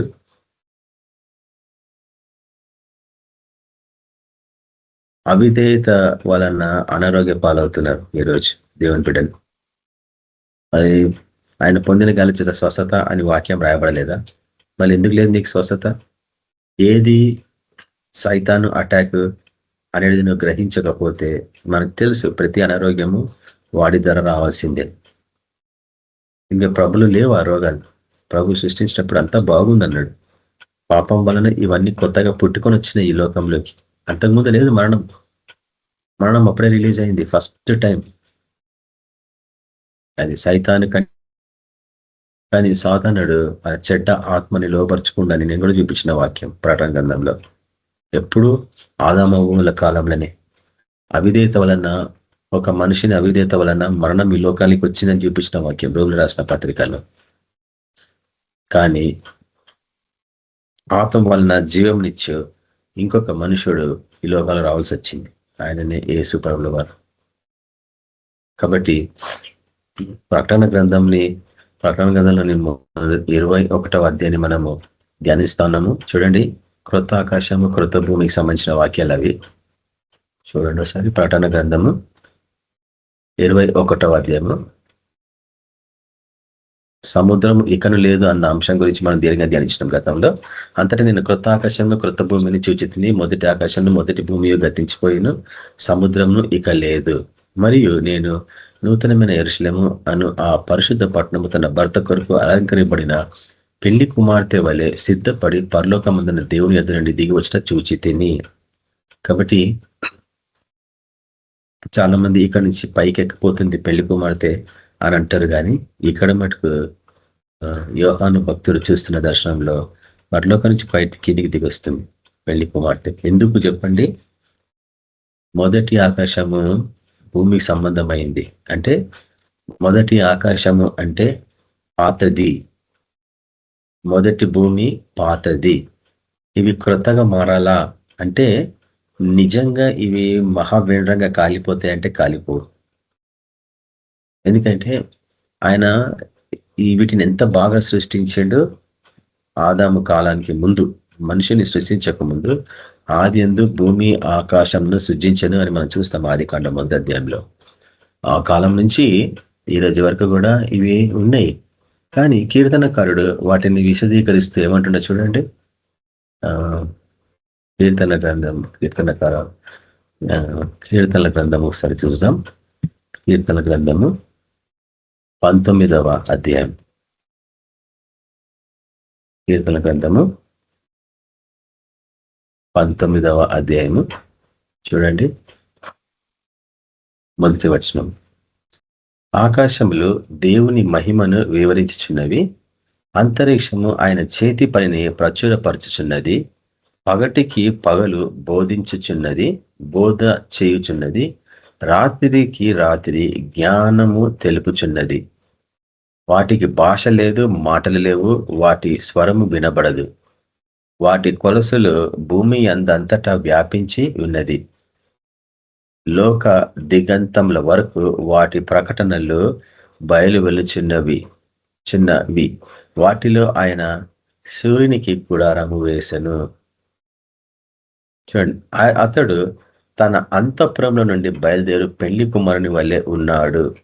సూర్యుడు పరిగెత్త ఉల్లసించినట్లు తన పదమునందు పరిగెత్త ఉల్లసించుచున్నాడు. ఇవన్నీ ఆశ్చర్యం. మన ప్రభుకి సంబంధించిన విషయాలు ఇవన్నీ. పెళ్లి కుమారుడు అనగానే పెళ్లి కుమార్తె కూడా పైనుంచి దిగి వస్తుంది, ఆయన కూడా అక్కడి నుంచే బయలుదేరుతున్నాడు. ఇవన్నీ ఆశ్చర్యం. అంటే పెళ్లి ఎక్కడవుతుంది బ్రదర్? పరలోకంలో అవుతుందా, భూమి మీద అవుతుందా, కిందికి దిగి వచ్చినప్పుడు అవుతుందా? ఇవి తెలుసుకోవాలా. ఇవి తెలుసుకోకుండా బ్లైండ్గా గుడ్డిగా మనం వెళ్ళిపోతా ఉన్నాం అన్నట్టు. అయితే ఆయన సృష్టించిన ఆకాశంలో ఆయన మహిమని వివరిస్తున్నాయంట. ఈ భూమి అంతటా ఏమని చెప్పండి? పగలు బోధించుచున్నది, రాత్రి జ్ఞానం తెలుపుచున్నది. ఎవరు గ్రహించగలరు చెప్పండి? రాత్రి నిద్రపోతే జ్ఞానం ఎట్లా వస్తుంది చెప్పండి? పగలు ఎట్లా బోధిస్తుంది చెప్పండి? గ్రహిస్తేనే కదా. ఎట్లా గ్రహించగలవు రాత్రి జ్ఞానము? అది తెలుపుతున్నది కానీ తెలుసుకునేవాడు ఎవడు? గాఢంగా నిద్రపోతే ఎవడు తెలుస్తుంది చెప్పండి? పగటి వేళ నీ యొక్క జీవన శైలి, జీవన విధానంలో నువ్వు నిమగ్నమై ఉంటే నువ్వు ఎట్లా గ్రహించగలవు ఆయన బోధని? ఈ సృష్టి ఎన్నో విషయాలని మనకి చెప్పాలని ఆశపడుతుంది, కానీ ఎవడు గ్రహించిన స్థితిలో ఉన్నాడు అనేసి కీర్తనకారుడు చెప్తున్నాడు. అదే రీతిగా రోమ్ రాష్ట్ర పత్రిక వస్తే ఈ సృష్టి ఎట్లా తయారైందని కూడా మనం చూస్తాం కదా. రోమ్ రాష్ట్ర పత్రిక 8వ అధ్యాయం చూడండి ఒకసారి. రాష్ట్ర పత్రిక 8వ అధ్యాయము 19వ వర్షం నుంచి చూస్తాం. చూడండి, రోమ్ రాష్ట్ర పత్రిక 8వ అధ్యాయము 19వ వచనం. 19 చూడండి. దేవుని కుమారుల ప్రత్యక్షత కొరకు సృష్టి మిగుల ఆశతో, దేవుని కుమారుల ప్రత్యక్షత కొరకు సృష్టి మిగుల ఆశతో తేరి చూచుచు కనిపెట్టుచున్నది. ఈ సృష్టి మొత్తము మన కొరకు, అంటే ముఖ్యంగా దేవుని కుమారులు. ఎవరు చెప్పండి? దేవుని కుమారులు. దేవుని బిడ్డలు అంటేనేమో పసిపిల్లలు, దేవుని కుమారులు అంటే యుద్ధశూరులు. ఈ సృష్టి దుష్టిని బందీలో ఉన్నది. ఏ రీతిగా ఉంది అది? 20 వర్షాలు చూడండి. ఏలనగా ఈ సృష్టి నాశనమునకు లోనైన దాస్యంలో నుండి విడింపింపబడి దేవుని పిల్లలు పొందబోవు మహిమగల స్వాతంత్రము పొందుదునన్న నిరీక్షణ కలదై స్వేచ్ఛగా కాక దానిని లోపరిచిన వాని మూలంగా వ్యర్థపరచబడేను. ఈ సృష్టి మొత్తము వ్యర్థపరచబడింది. దాన్ని ఎవరు విమర్శిస్తారు అని ఎదురు చూస్తుందంట. కాబట్టి క్రొత్త ఆకాశము, క్రొత్త భూమి, ఇవి అన్నీ ఎట్లా తయారైతాయి? వాటిని విమర్శించకపోతే కావు. వాటిని విమర్శించేవాడు ఎవడు అంటే యేసుప్రభు కాదని చెప్తుంది. యేసుప్రభు ఏం చేసిండు? పాపం మీద విజయం పొంది సమస్త సృష్టి మీద అధికారాన్ని తిరిగి మనిషికి ఇచ్చిండు అని ఉంది. ఇదే అధ్యాయంలో చివరికి చూస్తాం మనం. ఆయన తిరిగి చెయ్యడు, ఇప్పుడు మనం చేసుకోవాలా. ఎందుకంటే ఈ సృష్టి మొత్తము దేవుని కుమారు కొరకు ఎదురు చూస్తుంది, నీ ప్రత్యక్షత కొరకు ఎదురు చూస్తుంది. కాబట్టి నువ్వు రాత్రి జ్ఞానము పొందుకోకుండా పగలు బోధకి సిద్ధపడకుండా ఉంటే మటుకు నువ్వు ఎట్టి పరిస్థితుల్లో క్రొత్త ఆకాశం, క్రొత్త భూమి అనుభవంలో పోలేవు. ముఖ్యంగా క్రొత్త ఆకాశం ఎవరికి సాదృశ్యం అంటే దేవుని కుమారులకు సాదృశ్యము. క్రొత్త భూమి అంటే దేవుని పిల్లలకు సాదృశ్యం. ఇవి మనం గతంలో చూసినాం కూడా. కుమారులకు పిల్లలకి తేడా ఏందని. భూమి అంటే భూ సంబంధులు, ఇంకా శరీరానుసారంగా జీవించేవారు. దేవుని నమ్ముకున్నా కానీ, దేవుని అనుసరిస్తున్న వాళ్ళు కానీ, జస్ట్ కేవలం కొంతసేపు దేవుని సన్నిధిలో గడిపే వాళ్ళు కానీ, అధికమైన సమయము ఈ లోకంలో గడిపే వాళ్ళని దేవుని కుమారులు అంటారు, దేవుని పిల్లలు అంటారు. సారీ, లేక భూ సంబంధులు అంటారు బైబిల్ వాక్యంలో. కానీ దేవుని సన్నిధిలో ఎక్కువ సమయం గడిపే వారిని దేవుని కుమారులు అంటారు. ఎందుకంటే ఆయన సన్నిధిలో గడిపితేనే కానీ ఆయన నీ చేతికి యుద్ధం నేర్పడు. నువ్వు నేర్చుకోవాలంటే ఆయన సన్నిధిలో సమయం గడపాల. నువ్వు యుద్ధం నేర్చుకుంటేనే మంత్రశక్తులని ఓడగొట్టగలవు, దుష్టశక్తులను ఓడగొట్టవు, ఆకాశ సమూహాలని ఓడగొట్టగలవు, వాటితో యుద్ధం చేయగలవు, రోగాలతో యుద్ధం చేయగలవు. అవన్నీ ఆత్మలు కదా. ప్రతి రోగము ఒక ఆత్మ. దాంతో నువ్వు పోరాడకపోతే నువ్వు ఎప్పటికీ విజయం పొందలేవు. నీ సంఘస్థులు రోగగ్రస్తులు అయిపోతుంటే నువ్వు ఏమి చేయలేని నిస్సహాయత స్థితిలో ఉన్నావంటే ఎంత దౌర్భాగ్యమైన సేవ పరిచర్యను ఊహించుకోండి. ఎవరిని నేను కించపరుస్తలేను, కానీ సంఘస్థులని కాచే కాపరివి నువ్వే వాళ్ళని కాపాడలేకపోతున్నావు దుష్టు నుంచి. బాధకరమైన సేవ. మనం అట్లా ఉండద్దు. ఎంతగానో ప్రయాసపడాలో మనం యుద్ధంలో. సంఘస్థులను కాపాడుకోవాలి. ఎవడు చావడానికి వీల్లేదు, ఎవడు రోగగ్రస్తుడు కావడానికి వీల్లేదు, ఎవడు ఐసీయూలోకి పోవడానికి వీల్లేదు. అది నీ పరిచర్య. ఎవరన్నా నీ సంఘస్థులు ఎవరన్నా మరణిస్తుండ్రంటే ఫస్ట్ ఆ మరణము నీ ఎదుట నిలబడాల. నువ్వు చెప్పాలదంతా. నువ్వు ఎవరన్నా ముట్టక ముందు నా దగ్గరికి రావాలా, ఫస్ట్ నన్ను టచ్ చేయి అని నువ్వు సవాల్ చేయగలవా అంటే నేను చెప్తున్నా చెయ్యరు, భయపడతారు. అప్పుడే తెలిసిపోతుంది ప్రాణం అంటే ఎంత తీపనేది మనుషులకి. దుష్టాత్మని ఎదుర్కొండే ఆ పరిశుద్ధ ఆత్మ అభిషేకాన్ని నీకు ఇచ్చిండు. నువ్వు దాన్ని వాడుకోకపోతే ఏం లాభం చెప్పండి. కాబట్టి ఈరోజు 2-3 విషయాలు చూపించాను. యెషయా గ్రంథంలోని ఒక వాక్యాన్ని, ఒక ప్రవచనాన్ని నేను మీకు చూపిస్తాను. ఎందుకంటే మన పరిచయం ఎంత దానికి సంబంధించింది. ఈ సృష్టి ఎంతో గంభీరంగా దేవుడు సృష్టించాడు ఆదమవలకి. అయితే నేను ఒక గొప్ప దైవజనుని బ్యాప్టిస్ట్ చర్చ్ కాపరి పుస్తకాలు చదివేవాడిని గతంలో, కానీ జాన్ల కాలం అయింది మళ్ళీ చదవలే. ఏడబ్ల్యూ బోరం అని ఒక బ్రిటిష్ పాస్టర్.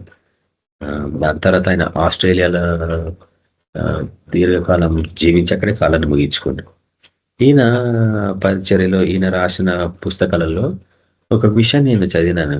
అది ఏంటంటే, దేవుడు ఆదాముని సృష్టించినప్పుడు ఆయన ఎంత గంభీరంగా, ఎంత మహిమ శరీరం కలిగిన వాడనేది ఆయన విశదీకరించింది. అక్కడ ఆదాములో ఎంతగానో అగ్నిమయమైన వెలుగు ఉండేదంట. ఆయన నడుస్తుంటే ప్రతి జీవి, ప్రతి మృగాలు, క్రూర మృగాలే గాని, ఏ జీవనే గాని ఆయన ఎదుట సాగిలపడేది అంట. ఆయన చెప్పినట్లు వినేది అంట. ఆయన వాటికి పేర్లు పెట్టేవాడంట. ఆయా పేర్లు స్వీకరించి సంతోషంగా వెళ్ళిపోయాడు అంట. అది కానీ ఎప్పుడైతే అంత ఆధిక్యతలో ఉన్నవాడు అంటే, ఈ లోకంలో ఒక దేవుని లాగా పెట్టిండు దేవుడు ఆదాంని. కానీ పాపం వలన ఏం జరిగిందనేది అంటే, అంత గొప్ప దైవత్వం కలిగిన జీవము, ఒక గొప్ప సృష్టి మీద అధికారం పొందుకున్న ఒక రాజులాగా జీవిస్తున్న ఆదాము ఎప్పుడైతే పాపంలో పడిపోయిండో, ఈ జీవ మృగాలన్నీ, క్రూర మృగాలన్నీ మనుషుల వెంట పడడం ఆరంభమైనవి. మనిషి అంటే, మనిషి ఎదుట సాగిలపడాల్సిన జీవులు మనిషిని కరిచి చంపడానికి బయలుదేరినాయి. పాపం అంత డేంజరస్ అన్నట్టు. పాపము బహు భయంకరమైనది, క్రూరమైనది. అది మృగాన్ని రెచ్చగొట్టేది. అందుకే పాపంని అసహించుకున్నవాడు ఈ క్రూర మృగాలని జయించినవాడు. అవి నిన్నేం చేయలేవు, నిన్ను ముట్టలేవు. మన పరిచయాలు ఎన్నిసార్లు చూసినాం మనం ఈ విషయం. గాస్పెల్ అవుట్రీచ్ లో ఒక విషయం చెప్పాలి మీకు, పేర్లు చెప్పాను కానీ, ఓ బ్రదర్ ఇట్లనే అడవి జాతుల మధ్యలో పోయినప్పుడు ఒకరోజు రాత్రి లేట్ అయిపోతే వాళ్ళతో పాటు కొంతమంది కోయోళ్ళు ఉన్నారు.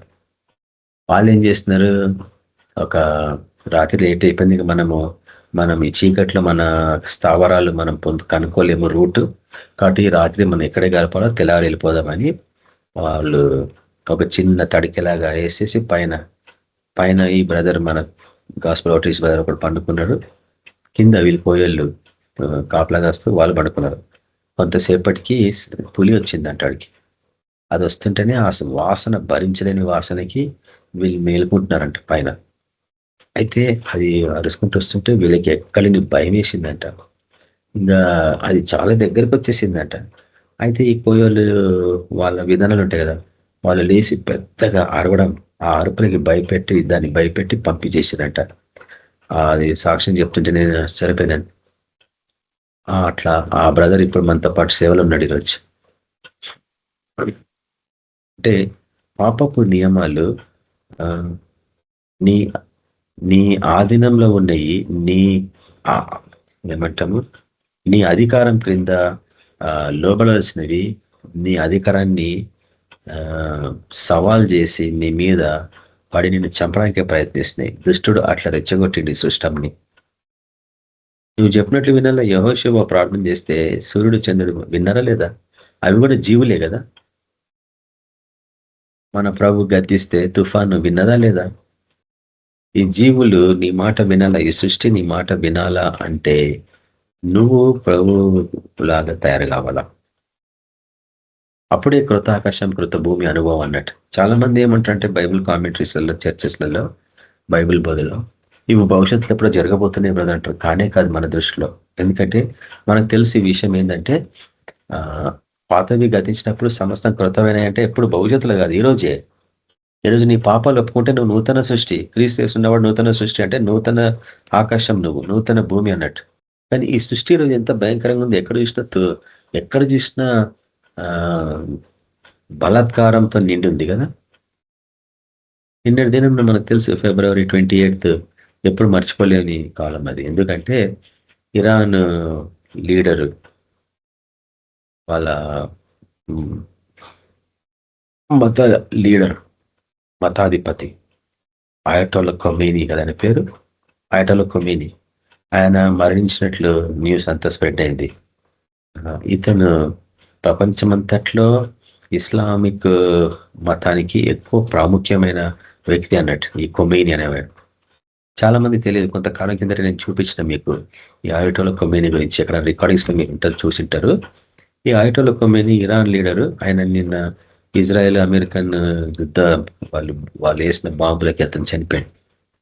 ఈరోజు ఇరాన్ దేశంలో కొంతమంది దుఃఖంలో ఉన్నారు, కొంతమంది సంతోషిస్తున్నారు. ఎందుకంటే ఈ వ్యక్తి కొన్ని లక్షల మందిని చంపించిండు ఆ దేశంలో, యవనస్తులను. మొన్న రీసెంట్లీనే ఒక 30,000 మందిని చంపించిండు. ఎవరైనా అధికారానికి వ్యతిరేకిస్తే వాళ్ళని చంపించేసిండు అన్నట్టు. ఎవరి మీద అనుమానం వచ్చినా వాళ్ళని చంపించేసేటోడు. అటువంటి భయంకరమైన మనిషి అయినా. ఈ రకరకాల టెర్రరిస్ట్ గ్రూపులని అన్నిటికీ ఆయన ఫైనాన్స్ సపోర్ట్ చేసేవాడు.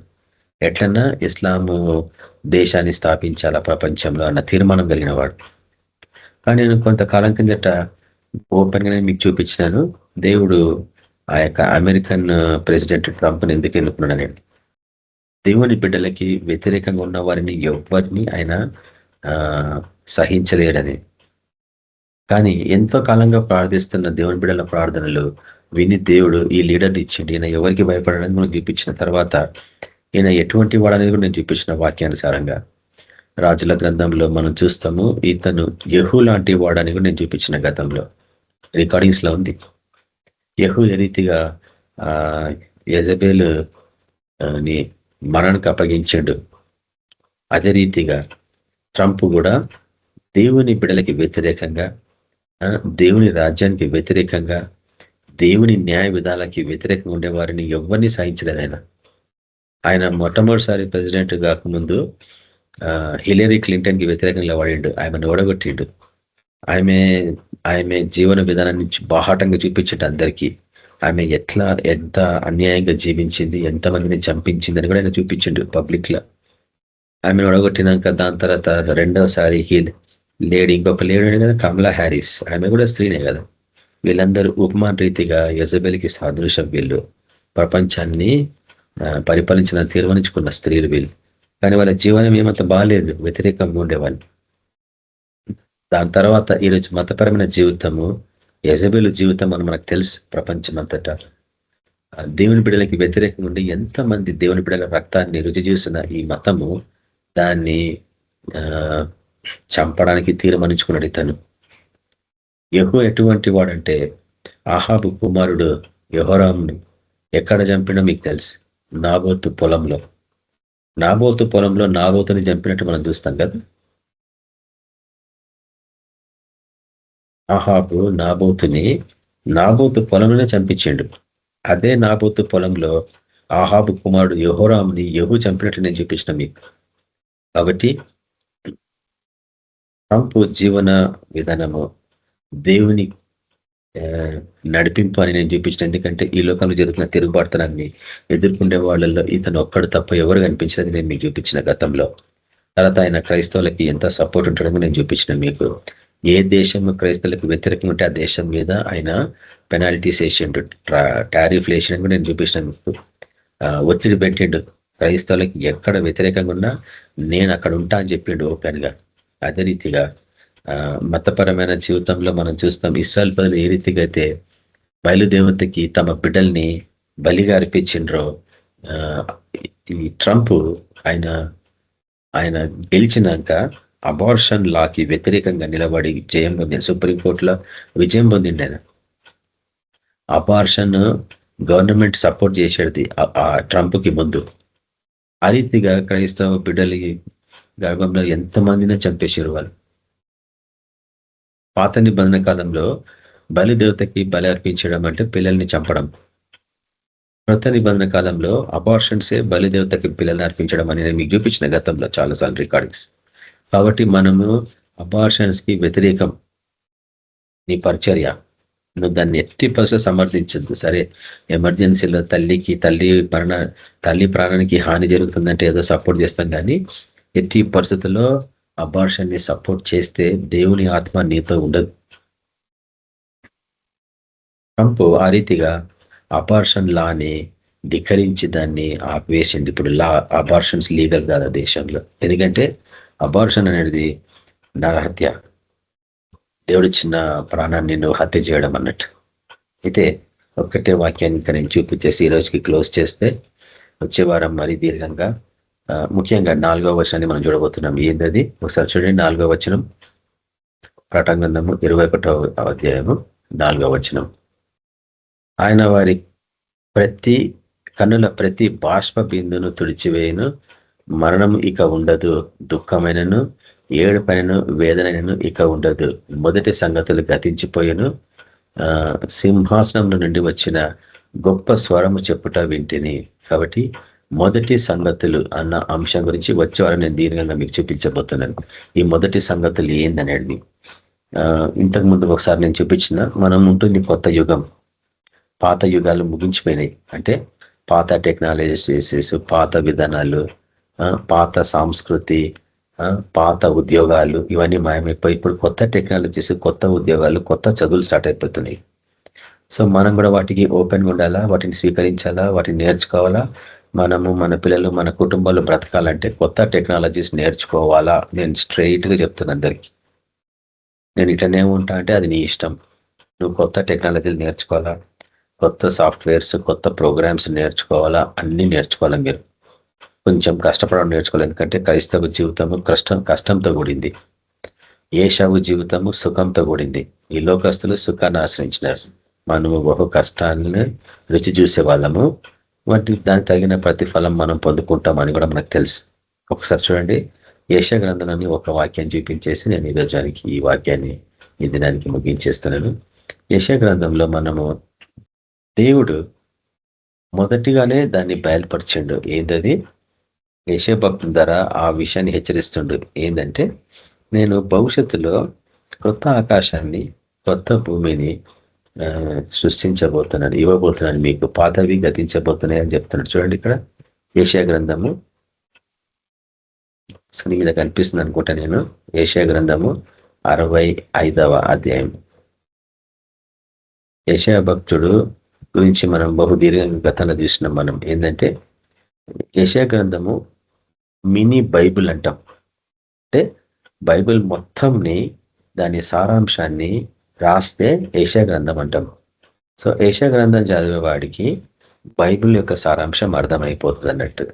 సో 65వ అధ్యాయంలో యెషయా గ్రంథంలో ఒక విషయాన్ని మనం చూస్తున్నాం. ఏంటంటే, యెషయా గ్రంథము 65వ అధ్యాయము 17వ వచనం చూడండి. ఇదిగో నేను క్రొత్త ఆకాశంను, క్రొత్త భూమిని సృజించుచున్నాను, మునుపటివి మరుగుపడును, జ్ఞాపకమునకు రావు. దీన్ని నేను వచ్చే వారం మరి దీర్ఘంగా చూపించబోతున్నాను. మునుపటివి తిరిగి జ్ఞాపకానికి రావు, అవి మరువబడతాయి అని ఇందాక చూసినాము ప్రకటన గ్రంథం 21వ అధ్యాయంలో. అదే ఇక్కడ ప్రవచింపబడుతుంది.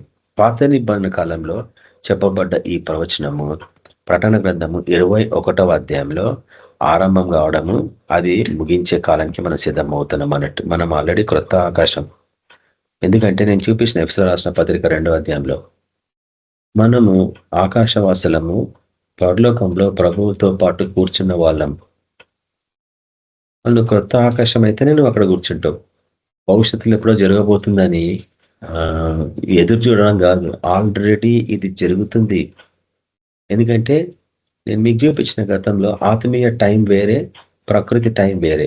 నువ్వు శరీరంలో ఉన్నావు కాబట్టి ఈ లోకపు టైంలో చిక్కబడ్డావు, కానీ ఆత్మలో నువ్వు పరలోకపు టైంతో పోల్చబడతావు. పరలోకపు టైంలో జీవిస్తూ ఉంటావు. నువ్వు గంటలు గంటలు ప్రార్థన చేసినా నీకు టైం తెలియదు. ఎందుకు? నువ్వు ఆత్మలో ప్రార్థిస్తున్నావు కాబట్టి. ఆత్మలో ప్రార్థించడం అంటే భాషల్లో ప్రార్థించడం. మానవ భాషలో ప్రార్థిస్తాను, దేవుని దూతల భాషలతో ప్రార్థిస్తానంటాడు పౌలు భక్తుడు. కాబట్టి మానవ భాషలో ప్రార్థిస్తే అర్ధగంట అయినా ఎక్కువ అనిపిస్తుంది, కానీ పరలోకపు భాషలలో నువ్వు ప్రార్థిస్తే 1 గంట అయినా నీకు 5 నిమిషాల లాగానే అనిపిస్తుంది. ఎందుకంటే ఆత్మీయ టైం అట్లుంటుంది. 2 గంటలైనా నీకు తెలియదు, 3 గంటలైనా నీకు తెలియదు. అప్పుడు దేవుడు నీకు గాఢ నిద్ర కలిగించి భవిష్యత్తులో ఏం జరగబోతుందో అవన్నీ నీకు చూపిస్తాడు. అబ్రాహామునకు చూపించినట్లు అబ్రాహామునకు గాఢ నిద్ర కలిగించి తన సంతానము ఏ రీతిగా ఐగుప్తులో బానిసలాగా జీవించి తిరిగి వాగ్దాన దేశానికి రాబోతుండ్రో అవి చూపించిండు కళలు. దేవుని విధానం అది. కాబట్టి రాత్రి నీకు అవన్నీ బయలుపరచబడతాయి. జ్ఞానం ఎట్లా? కళల రూపకంగా. కాబట్టి నువ్వు సిద్ధపడాలి ప్రభా, నేను సిద్ధపడుతున్న ప్రభా, నాకు అవి బయలుపరచుననే రాత్రి నిద్రపోతున్నా. నేను ఏం నిద్రపోతున్నా? విశ్రాంతి తీసుకుని నీ కొరకు కాదు. దేవుడు నాకు అవన్నీ చూపించబోతుండో అందుకొరకు నిద్రపోతాను నేను. ఈ లోకస్తులు ఎందుకు నిద్రపోతారు? అలసిపోయిన మనిషి. మనం అట్లా కాదు. ఈ సత్యాన్ని గ్రహించినాం. ఏంటది? నేను ఎందుకు నిద్రపోతున్నాను? దేవుడు నాకు అవన్నీ అనుగ్రహించబోతుండే కళలను, అవన్నీ చూపించబోతుండే. భవిష్యత్తులో ఏం జరగబోతుంది, నా పరిచయం ఎట్లుంటుంది, నా కుటుంబీకులు ఎట్లుంటారు, నా బిడ్డలు ఎట్లుంటారు, అన్ని చూపిస్తాడు దేవుడు. ఆయన నమ్మదగిన వాడు, వాగ్దానం చేసిండు కాబట్టి.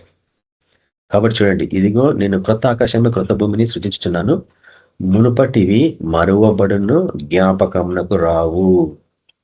మీరు బాగా అర్థం చేసుకోండి. ఎప్పుడైతే మీరు క్రొత్త ఆకాశంగా మారుతారో, క్రొత్త భూమి అంటే కొత్తగా జన్మించిన వాళ్ళు, క్రొత్త ఆకాశం అంటే పరిశుద్ధాత్మ అభిషేకం పొంది ఆయన కొరకు ప్రత్యేకంగా సేవ చేసిన వాళ్ళు ఆకాశ నక్షత్రంలో వాళ్ళే వెలుగుతూ ఉంటారు అన్నట్టు. కాబట్టి మునుపటివి మరవబడును అంటే నీ పాత జీవితము, పాత శ్రమలు, పాపపు జీవితాలు అన్ని మరవబడతాయి. అవి ఇంకా ఎన్నటికీ జ్ఞాపకంకు రావు. నేను చాలా ప్రయత్నిస్తుంటాను, ప్రభా ఇంకేమైనా నేను గతంలో చేసిన పాపములు నాకు జ్ఞాపకానికి వచ్చేటట్టు ఎందుకు వాటి ఒప్పుకోవాలి నా నోటి ద్వారా. ఒక్కసారి ఒప్పుకున్నాక మళ్ళీ ఎప్పటికీ అవి జ్ఞాపకానికి రావు. ఈ ఉదయం కూడా నేను జ్ఞాపకం చేసుకుంటున్నాను, ఎంతో సంవత్సరాల క్రితం ఏమేమి తప్పులు చేస్తున్నావు అన్నిటి జ్ఞాపకం చేయి ప్రభు. ఆయన చేసినప్పుడు నువ్వు మర్చిపోతావు, క్షమాపణ కోరుకున్నాక ఎప్పటికీ జ్ఞాపకం రాకుండా మర్చిపోతాం అన్నట్టు. చూడండి, దాని తర్వాత ఏమంటుండే ఇక్కడ,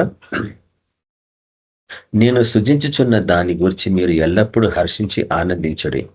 చూడండి, ఆయన ఎప్పుడు చేయబోయే దాని గురించి ఇప్పుడు ఆనందించమంటుండంటే ఇది ఆల్రెడీ మనతో పాటు ఉందనే విషయం గ్రహించాలి. మీరు ఏ వాక్యమైనా కానీ ఒక సీక్రెట్ మీకు చెప్పమంటారా? సమరయ స్త్రీతోని మన ప్రభు మాట్లాడుతున్నాడు. ఏమని మాట్లాడుతుందంటే, అయ్యా మేము ఎక్కడ దేవుని ఆరాధించాలా? మాకు లేదే స్థలము, యెరూషలేములో మీరు రానియలేదే, యెరిజిం పర్వతం మీద మా మందిరం ఉండేదాన్ని మీరు కూలగొట్టిండ్రే, మరి మేము దేవుణ్ణి ఎక్కడ ఆరాధించాలంటే, అమ్మ ఒక దినం వస్తుంది, అది ఇప్పుడే వచ్చింది. చూడండి, భవిష్యత్తులో జరిగేది ఇప్పుడు జరుగుతుందని చెప్తున్నాడు. అంటే ఆత్మీయ టైం అట్లుంటుంది, ముందుకు వెనకలికి ముందుకు పోతా ఉంటుంది. గతంలో ఒకసారి నేను చూపించిన, ఎంతమంది విన్నారో నాకు తెలియదు, కానీ ఈ టైమ్స్ అన్ని క్రీస్ క్రాస్ అంటాం ఇంగ్లీష్లో. క్రీస్ క్రాస్ అంటే ఇట్లా కలుస్తూ ఉంటాయి టైమ్స్. ఒక టైం, ఈ టైం చరిత్రలో ఇవన్నీ కలుస్తుంటాయి, ఆత్మలో ఉన్న వాటికి తెలుస్తాయి. అంటే ఉదాహరణకి మోషే కాలము, ఏలియా కాలాలు ఒకటే కావు కదా. మన ప్రభు కాలము, మోషే కాలము, ఏలియా కాలం ఒకటే కాదు కదా. కానీ ఈ 3 కాలాలు ఒక్కసారి కలుసుకున్నాయి. ఆ పర్వతం మీద మన ప్రభు రూపాంతరం పొందినప్పుడు మోషే ఒక దిక్కు నుంచి, ఏలియా ఇంకొక దిక్కు నుంచి కలిసిండ్రు. అవి టైం లైన్స్ అంటాం వాటిని. ఈయన ఉన్న టైం ఏమో 2000 సంవత్సరాల క్రితం టైం. ఈ టైంలో ఈ తక్కిన 2 టైమ్స్ వచ్చి కలుస్తాయి. ఈ సీక్రెట్ అర్థమైతే నీ సేవ ఎక్కడికో వెళ్ళిపోతుంది. నువ్వు కూడా, నేను చాలా ప్రయత్నిస్తున్నా నా ప్రార్థన జీవితంలో హానోకుని కలవాలని. నేను అదే ప్రార్థన చేస్తున్నా. హానోకుతో మాట్లాడాలని నాకు ఒక తపన ఉంది. అదే రీతిగా పౌలు గారితో కలిసి మాట్లాడిన ఒక తపన. కొంతమంది పురాతనమైన భక్తులను కలిసిన, నేను వాళ్ళ పేరు నాకు తెలియదు, మరి అమ్మని కూడా కలిసిన, కానీ మాట్లాడలేదు. కల్పిస్తాడు దేవుడు అవకాశం. ఎందుకంటే నీ ఆశ ఎక్కడుందో ఊహించుకో. ఇల్లు సంపాదించుకోవాలనుందా, పిల్లల్ని సంపాదించుకోవాలనుందా, సంతానం కావాలనుందా, ఉద్యోగం కావాలనుందా, పెళ్లి కావాలనుందా, అవే దొరుకుతాయి. ప్రభుత్వం సంభాషించాలా, ప్రభుని దర్శించాలా, దేవుడితో మాట్లాడాలా, పురాతన భక్తులతో మాట్లాడాలా. అక్కడ అక్కడ అనేకమైన నివాసములు గల వాటికి తాళాలు ఉన్నాయి. ఆ నివాసంలో ఏమున్నాయో చూడాలా. అక్కడ పెద్ద లైబ్రరీస్ ఉన్నాయి, కొన్ని లక్షల కోట్ల పుస్తకాలు ఉన్నాయి. అందులో దేవుని సంకల్పాలు ఎన్నో రాయబడ్డాయి. అవన్నీ తెలుసుకోవాలా, అక్కడ పోవాలా. దేవుడితో రాని లోపలికి నీకు యోగ్యత లేదు ఇక్కడ రావడానికి. నువ్వు అందులోకి పోయి ఆ పుస్తకాలు చదివే యోగ్యత నీకు లేదు. ఎప్పుడు సంపాదించుకుంటావు ఆ యోగ్యత? కాలం ముగించినాకనా, ఈ శరీరంలో ఉన్నప్పుడేనా? కాబట్టి ఎంత స్పీడ్గా మీరు ప్రయత్నిస్తారు, ఎంత స్పీడ్గా పరిగెత్తుతారు. ఇందాక చూసినాం పరిగెత్తుతున్నామని. ఆయన పరిగెత్తుతున్నాడు, పెళ్లి కుమారుడు. చూడండి మరోసారి, ఇదిగో నేను క్రొత్త ఆకాశంలో క్రొత్త భూమిని సృజించున్నాను, మునుపటివి మరువబడును, జ్ఞాపకమునకు రావు. నేను సృజించిన చిన్న దాని గురించి మీరు ఎల్లప్పుడూ హర్షించి ఆనందించుడి. మీరు సంతోషించాల కొత్త ఆకాశం గురించి, కొత్త భూమి గురించి. అంటే గొప్ప జన సమూహం అందరూ హతసాక్షులై ప్రభు సన్నిధికి వస్తున్నారు. వాళ్ళని బట్టి నువ్వు సంతోషించాలా. నువ్వు ఆకాశవాసివి 144 మందిని గురించి నువ్వు సంతోషించాలా. ప్రభు మమ్మల్ని ఆ గుంపులకు చేర్చుకున్నందుకు నీకు ఎంతో వందనాలనైనా అన్న ప్రార్థన నీకు ఉండాలా. ఎందుకంటే ఎల్లప్పుడూ హర్షించి ఆనందించినట్టు. ఎందుకంటే ఇవి భవిష్యత్తులో జరుగుతున్నాయి అనుకుంటున్నాం, కానీ ఇవి ఆల్రెడీ మన జీవితంలో జరుగుతున్నాయి. నువ్వు కొత్త ఆకాశంగా ఆల్రెడీ మార్చబడ్డావు, అది నువ్వు చూస్తలేవు. ఇవన్నీ ఎప్పుడు జరగబోతున్నాయి అనేసి నువ్వు వేస్ట్ చేసుకుంటున్నావు. సమరస్త్రితో మాట్లాడుతున్నట్టు అమ్మ ఒక కాలం వస్తుంది, ఆల్రెడీ వచ్చింది, ఇప్పుడు ఉంది. దేవుడు ఆత్మ కనుక ఆరాధించాలి, ఆత్మతోను సత్యంతో ఆరాధించాలన్నాడు. అంటే దేవుడు అంటే తండ్రి, ఆత్మ అంటే తెలుసు మీకు పరిశుధాత్ముడు, సత్యం అంటే కుమారుడు. తండ్రి కుమార పరిశుధాత్మని ఆరాధించడం నేర్చుకోవాలన్నాడు. అంటే పరిశుధాత్మ కూడా ఆరాధించాలని చెప్తున్నాడు అక్కడ యేసు ప్రభువే. దేవుడు ఆత్మ కనుక ఆయన ఆత్మతోనే ఆరాధించాలా. నీ ఆత్మలో అంటే ఎక్కువ సమయం ఆత్మలో నువ్వు జీవించడం నేర్చుకోవాలా. ఆ రీతిగా ఆరాధిస్తేనే కానీ నువ్వు ఆయనని సంపూర్ణంగా ఆరాధించిన వాడవు, ఆరాధించిన దానవు కావు. కాబట్టి అటువంటి జీవితంలోనికి ప్రభువు మిమ్మల్ని అందరినీ నడిపించాలా. క్రొత్త ఆకాశంలో క్రొత్త భూమిలో మీ బాధ్యత ఏంది? క్రొత్త ఆకాశంగా మారిన మీరు గొప్ప జన సమూహాన్ని క్రొత్త భూమిగా మార్చి వారిని కూడా ప్రభు చేత నడిపించాలా. అటువంటి పరిచర్యలో ప్రభు మిమ్మల్ని అందరినీ నడిపించాలని ప్రార్థిస్తున్నాను. పరిశుద్ధుడగు తండ్రి, సర్వోన్నతుడగు దేవ, మీకు కృతజ్ఞతలు వందనాలు అర్పించుకుంటున్నాము. మీరు అనేక పర్యాలు మాకు ముందుగానే హెచ్చరిస్తున్నారు తండ్రి. దగ్గర 20 సంవత్సరాల మీదనే ప్రభువా మా పరిచర్య అంతా గొప్ప జన సమూహం కొరకు వారి క్రొత్త భూమిగా మారాలా. అంటే వాళ్ళు ఇంకా భూమిగానే ఉన్నారు, భూనివాసుల్లాగా ఉన్నారు. భూనివాసులు ఆకాశవాసులుగా మారాలా, కానీ వాళ్ళు తృణీకరిస్తున్నారు మతపరమైన జీవితంలో ఉంటూ. దాన్ని సంతోషంగా తీసుకుంటున్నారు. కానీ మీరు ఎప్పుడు మతాన్ని ఎన్నుకోలేదు, మార్గాన్ని ఎన్నుకోమని హెచ్చరించినారు. మేము మీరే మార్గం కాబట్టి మిమ్మల్ని వెంబడిస్తున్నాం. ఈ లోక అసలు అనేక మంది విడిచిపెట్టిపోయినా కానీ సమస్తము సత్యమైన మాటలు మీలో ఉంటుండగా మేము ఇంకెక్కడికి పోం ప్రభు. మిమ్మల్ని వెంబడిస్తూ అనేకులకు మిమ్మల్ని చూపిస్తాం, మీ నామాన్ని ప్రసిద్ధి చేస్తాం. అటువంటి పరిచర్యలకి మమ్మల్ని అందరినీ నడిపించండి. వేస్ట్ చేయకుండా టైము బహు సమయాన్ని సద్వినియోగం చేసుకుంటే బిడగా మమ్మల్ని అందరినీ తయారు చేయమని యేసు క్రీస్తు పరిశుద్ధ నామం ప్రార్థించున్నాం తండ్రి, ఆమేన్. మన ప్రభువైన యేసు క్రీస్తు యొక్క కృపా సమాధానం నడిపింపు మనందరికీ సదాకాలం తోడైండును గాక. Amen, amen. అందరికీ praise lord. Amen. Praise lord sister brothers, sisters praise lord. అందరికీ ప్రైజ్ లార్డ్ బ్రదర్స్, అందరికీ ప్రైజ్ లార్డ్. అందరికీ ప్రైజ్ అందరికీ ప్రైజ్ లార్డ్. Praise lord.